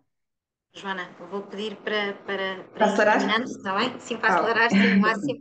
Vou Depois ser podermos ter bastante. tempo para Eu tenho alguns slides que vou vou ser bastante rápida. Portanto, em relação à importância das leguminosas, não é preciso estarmos aqui a estender-nos muito, a gente sabe que as leguminosas são fundamentais para o ecossistema, nomeadamente pela sua capacidade de fixação biológica do ozono e enriquecem também as culturas que são cultivadas juntamente com leguminosas, como é o caso dos cereais.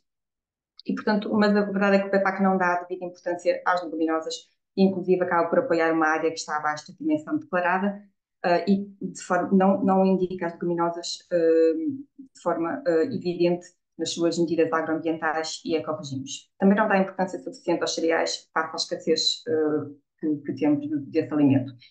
Vamos olhar aqui para a estrutura de apoios agrícolas inseridos no plano estratégico da PAC. Portanto, nós sabemos, só lembrando que o metano é responsável por 30% da agricultura global desde os tempos pré-industriais e que as emissões de pecuária são responsáveis por cerca de 32% das emissões de metano causadas pelo homem. O cultivo de arroz também tem alguma emissão de metano. Sabendo também que verificou um aumento de 7% nas emissões de gases de efeito de estufa provenientes da agricultura entre 2011 e 2021, ou seja, em Portugal, isto são dados de Portugal, nós estamos a andar um bocadinho para trás, principalmente devido ao aumento significativo da população de bovinos de engorda, bovinos e aves, nomeadamente devido àquele apoio por cabeça de gado levando ao sobrepastoreio. E, portanto, nós temos associado a essas emissões de gases de efeito de estufa provenientes da agricultura, nós temos então o óxido nitroso e o metano como principais elementos. Tal como eu disse, portanto, existe aqui 13% das emissões de gases de efeito de estufa em Portugal se devem à agricultura, principalmente devido à fermentação entérica, derivado da pecuária. E olhando aqui para a estrutura de apoios, apesar de tudo isto, apesar de termos estas consequências e este aumento de gases de efeito de estufa provenientes da agricultura e este elevado peso do metano e do óxido nitroso, olhando para a estrutura de apoio, na verdade, isto é um catálogo do CAP, da Política Agrícola Comum. O que nós vemos aqui, os números, são precisamente os apoios que são atribuídos por Portugal a nível setorial. Portanto, nós temos duas componentes, não é? Do PAC, setorial e territorial. Estes são os apoios que são dados a nível setorial e, portanto, temos aqui que os ruminantes, a produção de leite, o arroz, portanto, levam, apesar de serem os mais poluentes, são os que levam mais dinheiro de Portugal. São aqueles que são mais financiados, subsidiados. Portanto, vemos aqui o pagamento para os bovinos são altamente subsidiados. Outras políticas agrícolas ambientais em Portugal, muito rapidamente. Nós temos a Agenda de Inovação para a Agricultura, a Terra Futura, que agrega duas vertentes, que é a da saúde e do ambiente e da agricultura, aqui como se fosse um só, não é? Portanto, a sustentabilidade ambiental da agricultura. Nós temos também a Estratégia Nacional para a Agricultura Biológica, bastante importante, naturalmente, qualquer, mesmo em termos de alimentação de base total, deve privilegiar a produção biológica, sempre que possível, naturalmente. E também temos o Plano Nacional de Energia e Clima, que é um instrumento que vai ser revisto agora, e este Plano Nacional de Energia e Clima considera um âmbito setorial no âmbito da agricultura, e, portanto, pode ser aqui uma ferramenta interessante, caso seja revisto, porque neste momento as metas não são suficientes para atingir as reduções de emissões de gases de efeito de estufa pretendidas. Bastante importante, temos a Lei de Bases do Clima, que não está efetivada, e que esperemos nós que seja algo que venha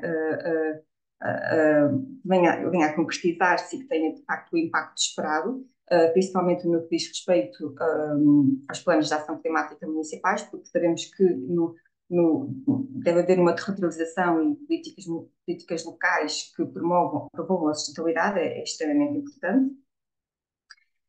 Políticas e programas de saúde pública, de forma muito rápida. Nós temos o Plano Nacional para a Alimentação Equilibrada e Sustentável, que também não vou alongar muito porque já foi referido aqui. Temos as diretrizes alimentares oficiais e o Programa Nacional de Promoção da Alimentação Sustentável,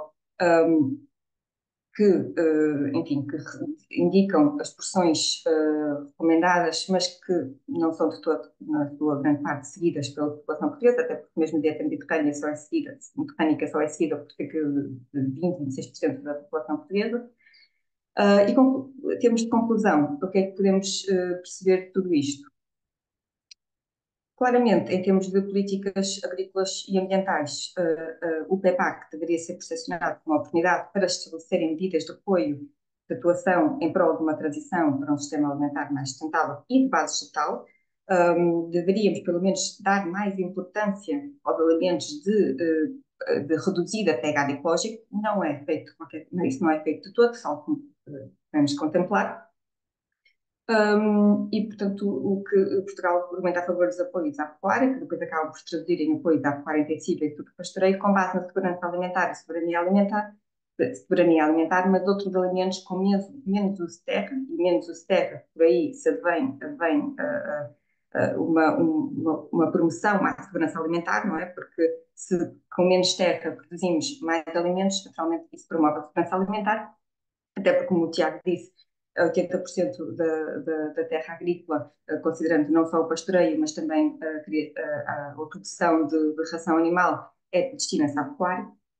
E, portanto, outros alimentos também com mais peso na roda dos alimentos são escassos na produção interna. Portanto, a política agrícola comum em Portugal não tem isso, não poderia trabalhar mais nesse sentido.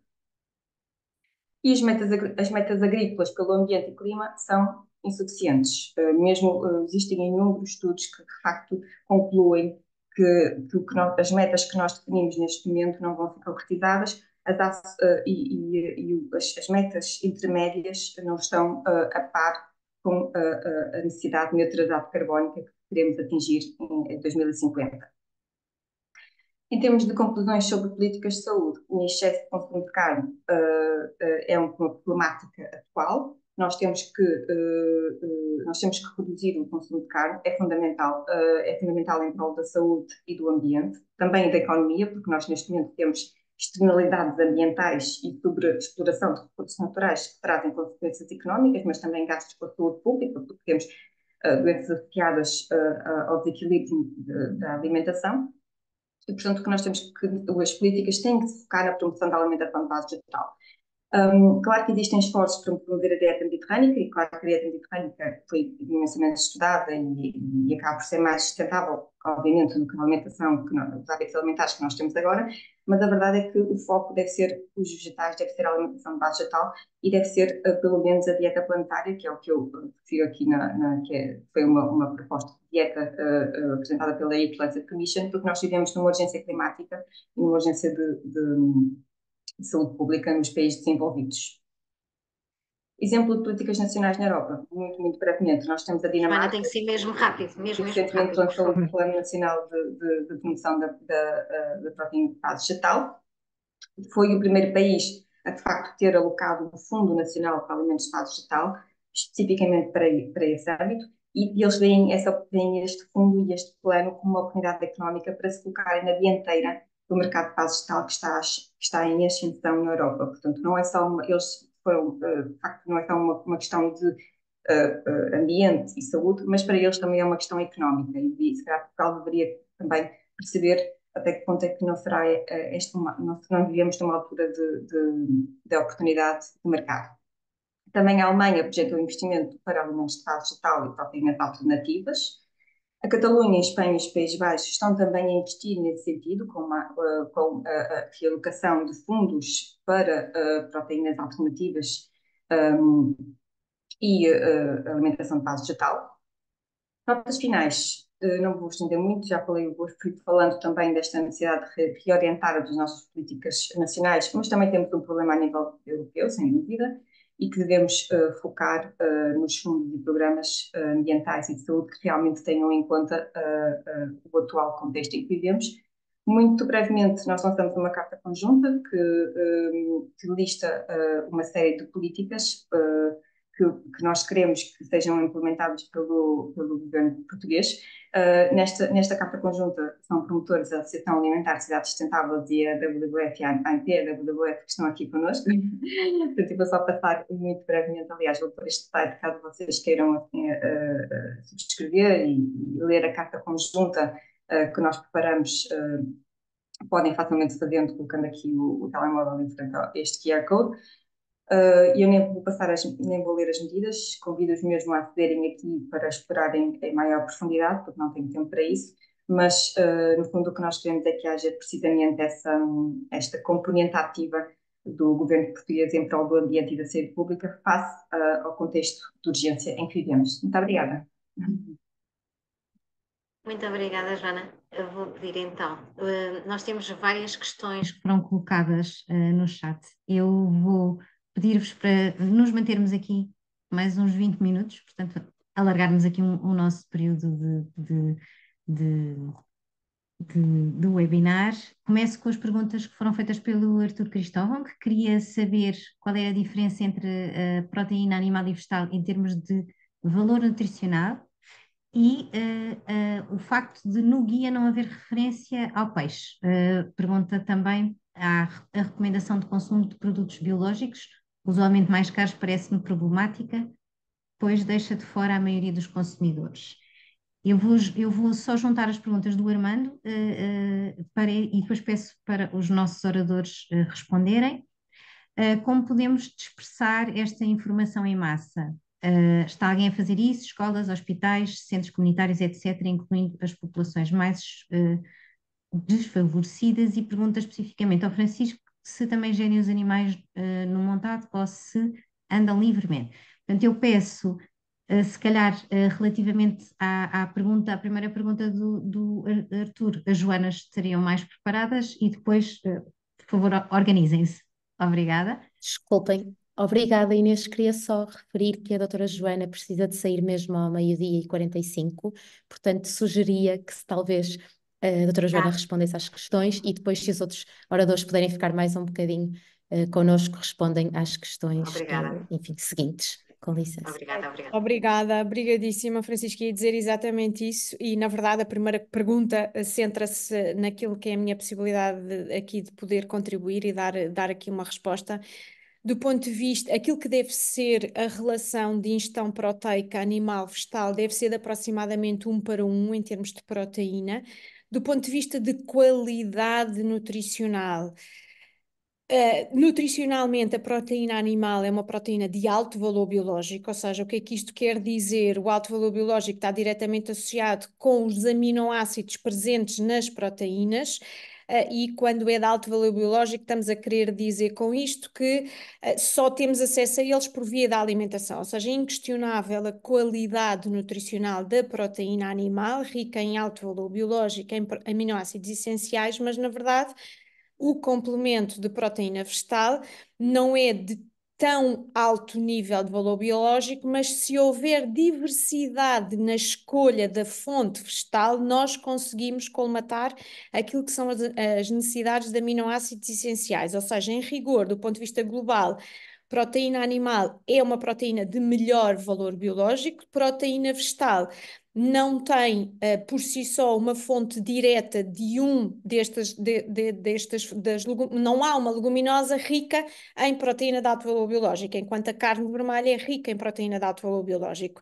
Mas se complementarmos várias fontes alimentares e diversificarmos a alimentação, nós conseguimos chegar aos diferentes aminoácidos essenciais em termos de proteína. Por isso é que se diz muito, quando, até por uma opção ideológica e afins, quando há uma adoção de um padrão alimentar vegano puro e duro, quando há a adoção de uma restrição total de proteína animal, na verdade não quer dizer que haja comprometimento, tem que haver aqui um cuidado grande em termos de escolha e diversificação. Pronto, calhar deixar aqui esta nota, acho que consegui responder. E obrigada, desculpem, aqui este meu pressing, na verdade, estou aqui um bocadinho em contrarrelógio e tinha aqui esta margenzinha de 15 minutos, ainda consegui ficar. Tenho mais 5 minutos, se alguém quiser alguma questão. Então, eu se calhar por causa desta situação da Joana ter que sair, a Cecília perguntava se há dados que permitam perceber qual é a evolução do consumo de leguminosa em Portugal, por exemplo, nos últimos 50 anos, Pronto. Independentemente do estado. Desculpe, eu fui vendo essas perguntas no chat e por acaso não me tinha apercebido a anterior em relação à questão da Cecília, eu tentei responder logo no chat. Em termos de consumo, evolução de consumo a nível nacional, nós não temos, esperamos vir a ter, comparando com o INAF 1516, muito em breve, uma nova realidade. Temos relativamente à disponibilidade alimentar, que é uma medida indireta, obviamente sobrevalorizada àquilo que é o real consumo, mas através da balança alimentar portuguesa nós conseguimos ter essa evolução. A última balança reporta a 16,20, face à anterior, que estava a 2012, 2016, em termos de disponibilidade de leguminosas, houve um crescimento da disponibilidade. Até que ponto é que isto acompanha um crescimento de consumo?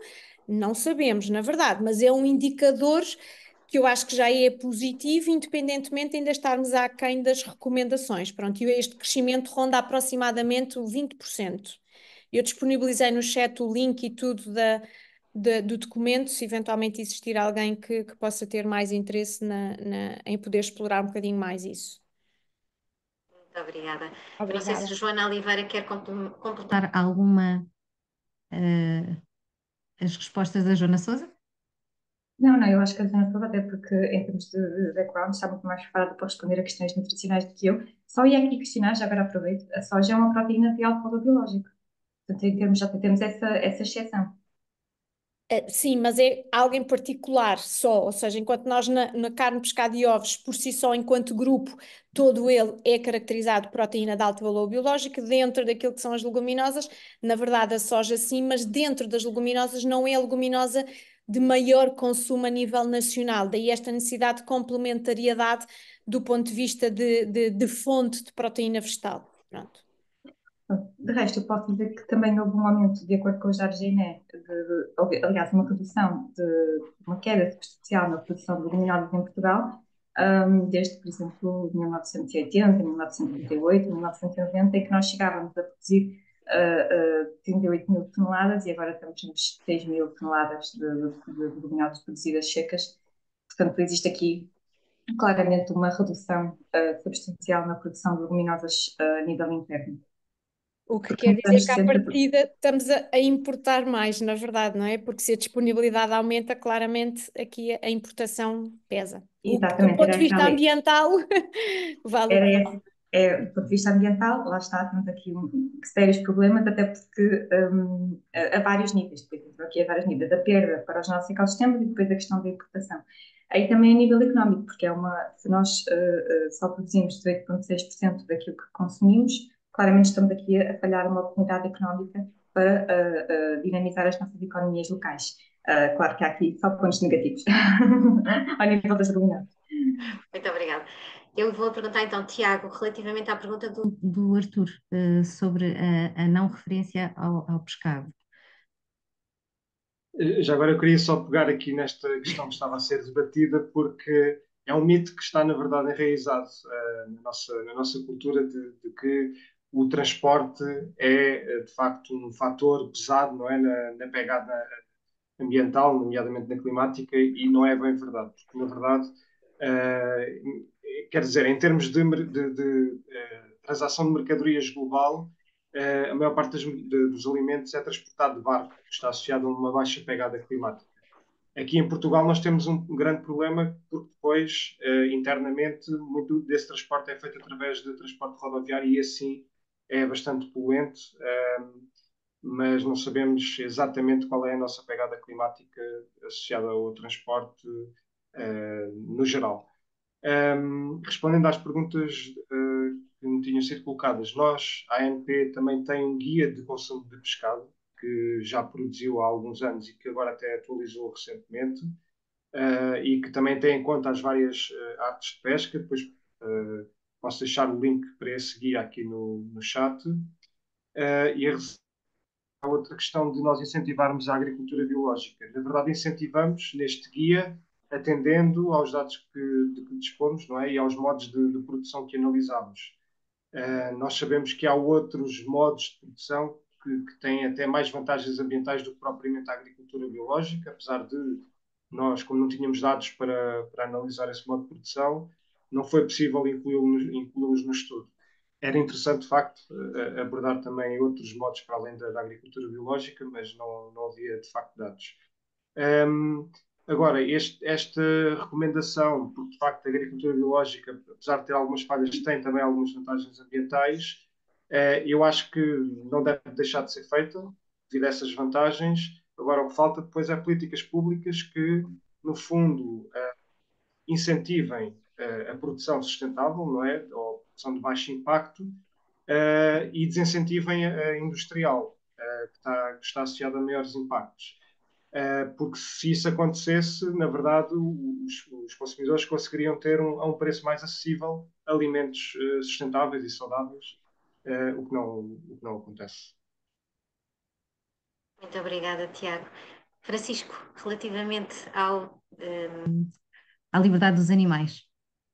Liberdade, liberdade é o que eles têm mais. Eles andam todos os dias em pastagem nova, fresca, têm muita área para percorrer e, como eu partilhei no vídeo, também trabalhamos com eles dentro do montado. Os animais são animais que nunca é eles que prejudicam o ecossistema, as nossas más práticas é que prejudicam.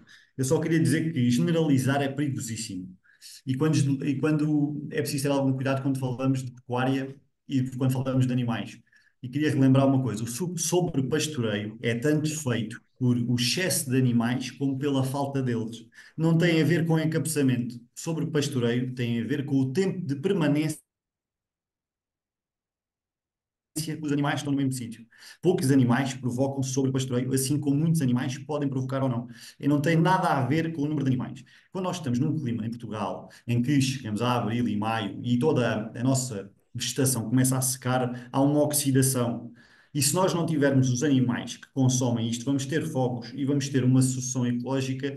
Os animais são a ferramenta que equilibram a sucessão ecológica. E se nós tivermos conhecimento de boas práticas, é essa a ferramenta ideal que eles nos podem ajudar. E a estimular a biodiversidade, porque quando nós falamos de. E outra coisa, só para. São aqui vários temas, peço desculpa, mas tenho que falar nele.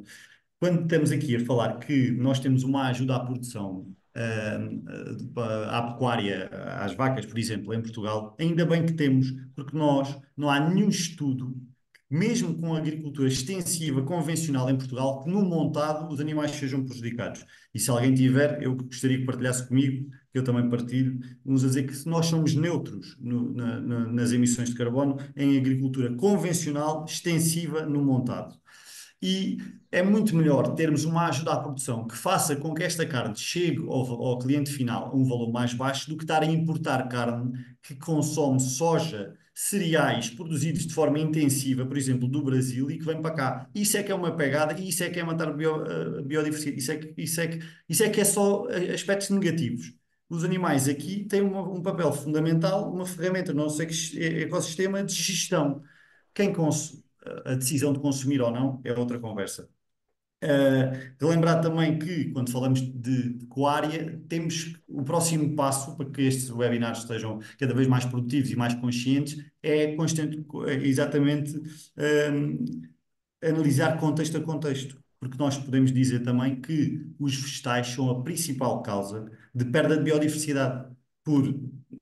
Ninguém faz vegetais sem mobilização do solo e sem pôr quilos e quilos e toneladas de pesticidas.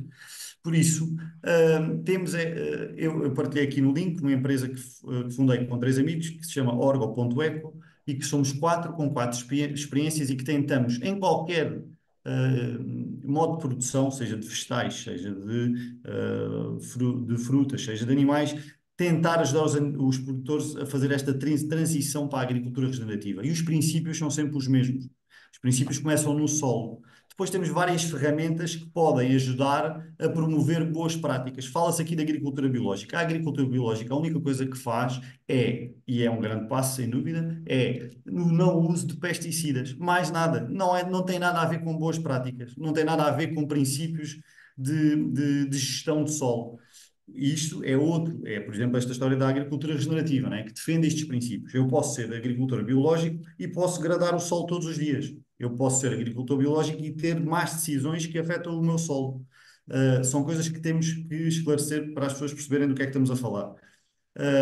Mas respondendo à pergunta, os animais andam no montado, são peças fundamentais para a gestão do montado, e andam sempre livres, em pastagem nova, todos os dias, deixando o ecossistema, toda a parte, 90% ou 95% da nossa área em descanso, promovendo não só a biodiversidade, mas imaginem a bomba fotossintética que nós temos, de uma exploração que está em descanso, todos os dias, mais de 90% da área, e em que os animais andam nesta gestão cuidada e respeitando os princípios do solo. Francisco, muito obrigada. Eu acho que também é importante aqui nós percebermos que a agricultura biológica não é o mesmo que a certificação em modo de produção biológica, não é? E, portanto, quando nós falamos em agricultura biológica, havia uma série de princípios que são os princípios também da regeneração e que não são considerados quando estamos a falar na certificação em modo de Mas produção biológica. aí também podemos ir à agricultura sustentável, isso aí, Sim, eu disse agricultura biológica porque, como foi aqui falado, temos o PRODI e temos a biológica. E são estas as duas únicas que são, a nível sim. de PAC, que são reconhecidas, certo? Sim, mas eu acho que tal como o Francisco estava a dizer que temos que ter cuidado quando falamos na produção animal, de percebermos que sistemas estamos a falar, também na produção vegetal também temos que pensar bem e contextualizar o sistema que estamos a falar. Era só Mas, isso. mas atenção que o biológico é um sistema de certificação. Exato, era o que eu estava a dizer. O modo Isso. de produção biológico, não a agricultura.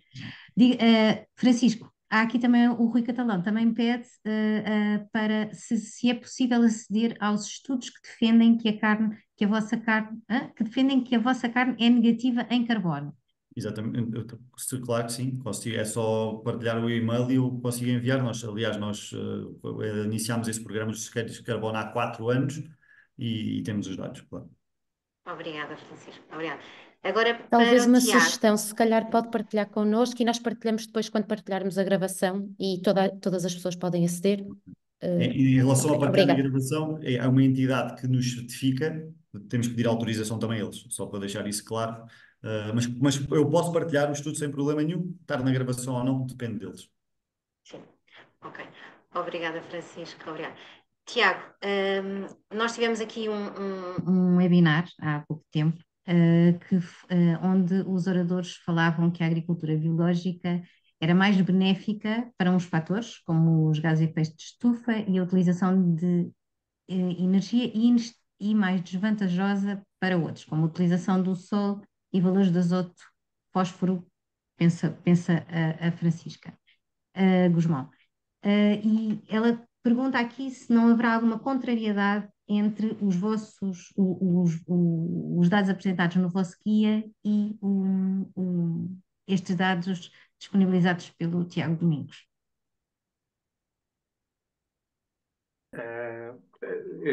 Importa-se de repetir, por favor, porque a pegada era inferior. Qual era a pegada Eu vou climática? ler. Sim, sim.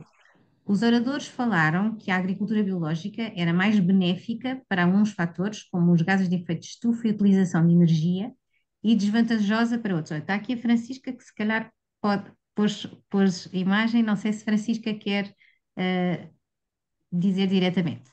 Talvez seja mais fácil. A minha dúvida foi exatamente o que a Inês já leu.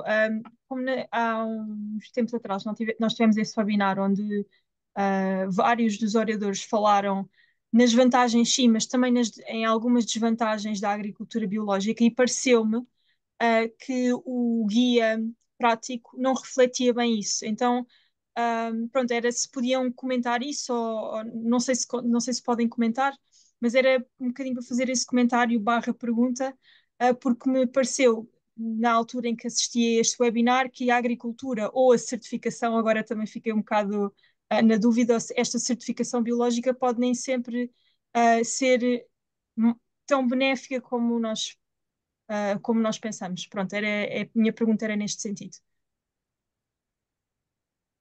Eu não tenho presente agora todos os resultados, mas eu creio que nas carnes que nós analisamos, em geral, a produção biológica tinha melhores resultados em termos de pegada climática também. Portanto, não me parece estar em desacordo com esse resultado. Mas aqui também é preciso depois ver qual foi a metodologia utilizada. Na verdade, nós consideramos apenas médias nacionais. E tivemos em conta um ano de referência que foi 2019, isso depois pode variar consoante o ano de referência também, e consoante o tipo de dados que foram utilizados. Nós usamos médias, gostaríamos de ter ido um pouco mais além e termos contextualizado, até de forma regional, por exemplo, ou com dados mais concretos, recolhidos diretamente com produtores. Isso não foi possível, portanto restringimos aqui às médias. Nós sabemos que este estudo tem várias falhas, e um deles é esse, no fundo nós só termos uma ideia geral baseada nestas médias. Pronto, agora era preciso ver qual foi a metodologia usada nesse estudo por parte da Terra-Prima, não é? Para perceber aqui como é que se podem comparar estes dois estudos e os resultados de ambos. A Obrigada. complementaridade, é isso que eu... É isso, Tiago e Francisca, a complementaridade é muito importante e é importante nós percebermos, não é? Como é que os estudos foram feitos, que dados foram utilizados, e isso ajuda-nos a perceber algumas discrepâncias que afinal depois não são discrepâncias e são complementaridades. Posso só acrescentar só uma coisa só muito rápida. Francisca, em relação, temos que ver aqui, quando falamos da agricultura biológica ou da certificação, uma coisa uma coisa é falarmos de boas práticas e outra coisa é de falarmos de resultados de produção, não é? Em que há animais que são, há produções semi-intensivas biológicas e há produções extensivas biológicas. E o resultado, por isso não é impossível comparar uma pessoa que tem uma produção extensiva biológica pode ter um resultado igual ao do convencional se fizer tantas más práticas como o convencional faz. A única coisa que sabemos da certificação biológica é que não é permitido o uso de pesticidas. Mais nada, é só isto. O uso de boas práticas tanto pode fazer um agricultor convencional como um biológico se tiver o conhecimento e se as quiser fazer. Por isso, as boas práticas não estão associadas à certificação. O uso Sim, de sim. pesticidas ou não, isso está associado a uma certificação. Mais uma vez, vou só dar aqui uma chega que foi muito importante o início, a certificação. Portanto, o aparecer à agricultura biológica, não estávamos a falar nas práticas todas regenerativa, sintrópica, agrofloresta, se não tivéssemos tido este caminho, este princípio, a introdução da agricultura biológica em Portugal, e portanto isto agora abriu o caminho, só que realmente os desafios agora são muitos e é preciso que haja este trabalho também, não só de produção, mas de regeneração do agroecossistema. Francisco, a Maria Gligel, não sei se é para comprar, pergunta onde é que o Francisco vende a carne? Se vende diretamente ao agricultor, Nós ao produtor? temos parcerias com talho, temos parcerias com talhos na zona de Lisboa, onde depois fazem entregas tanto em casa, em cliente final, e também a alguns restaurantes, mas eu também posso deixar aqui o meu e-mail e depois passar esses contactos diretamente. Boa. Francisca, nós estamos mesmo aqui já, quer dizer, já estamos meia hora para lá do nosso tempo. Eu não sei se quer mesmo, ou se podemos passar. Vamos passar, não tem problema. É que nós, de É facto, mais uma pergunta. é que também está aqui umas perguntas do Armando que ficaram aqui um bocadinho entre por responder, mas foram de alguma maneira foram respondidas. Portanto, o que é importante aqui é nós de facto fazermos mais momentos de debate e termos as várias fações juntas a tentar encontrar um caminho comum. E, portanto, é preciso comunicar muitíssimo mais. Rui, eu imagino que tu estejas nervoso para dizer alguma coisa. Não sei se consegues ser. Pronto, lá está. Eu pedi à Francisca para não se estender-me e não sei, diz lá, queres. Olá, eu vou ser muito sucinto. Até apontei aqui as minhas notas para ser muito rápido. Eu só não ligo a minha câmara por alguma razão não está a funcionar, mas queria só dizer uma coisa e pegando até naquilo que o Armando escreveu no chat, sentiu falta de um bocadinho mais foco em políticas públicas. Queria dizer uma coisa e tenho pena da Joana Sousa ter saído.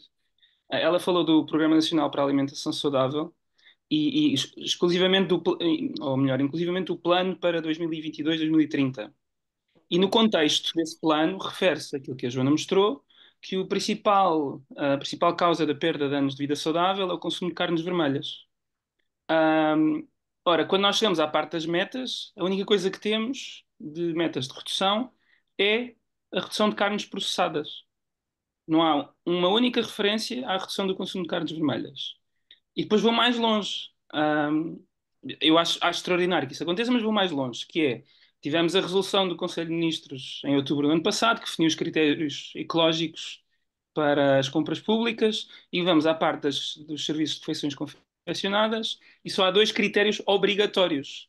Um é a recolha seletiva de resíduos, e a outra é a utilização de métodos e estratégias que permitam evitar o desperdício alimentar. Não há rigorosamente nada quanto à escolha dos alimentos específicos que são servidos. Não há nada de incentivo a alimentos de origem vegetal nem de redução de alimentos de origem animal. E eu acho que na situação em que nós estamos e na altura, ainda para mais, não é? Estamos em tempo de eleições, é fundamental nós olharmos para isto e haver uma revisão destas políticas, porque caso contrário, como são elas que sustentam depois todo o sistema alimentar em Portugal, nós não vamos ter nenhuma espécie de alteração significativa nestas áreas. Sim, há um grande, grande caminho a percorrer. Eu não sei se alguém quer comentar o que o Rui disse e eu depois passava para a Cecília para fechar. Peço desculpa se não conseguimos dar resposta a todas as perguntas. Acho que temos que fazer mais webinars sobre este assunto, não estou a ver outra hipótese. Bom, obrigada. Eu queria começar por agradecer aos palestrantes e aos presentes que conseguiram aguentar aqui 2 horas de debate. O debate vai longo e por isso vou tentar ser o máximo de curta. Acho que a grande conclusão é a necessidade de uma visão holística integrada e isso foi evidente nas 4 apresentações que tivemos aqui. Eu acho que faltou aqui um bocadinho este debate sobre a importância de agir sobre os hábitos de consumo. Estamos a falar sobre os hábitos de consumo a nível individual e a nível coletivo. Percebemos que há que compatibilizar aqui entre as fontes de proteína, nomeadamente das leguminosas e da carne, do peixe, dos ovos e dos derivados, dos lacticínios.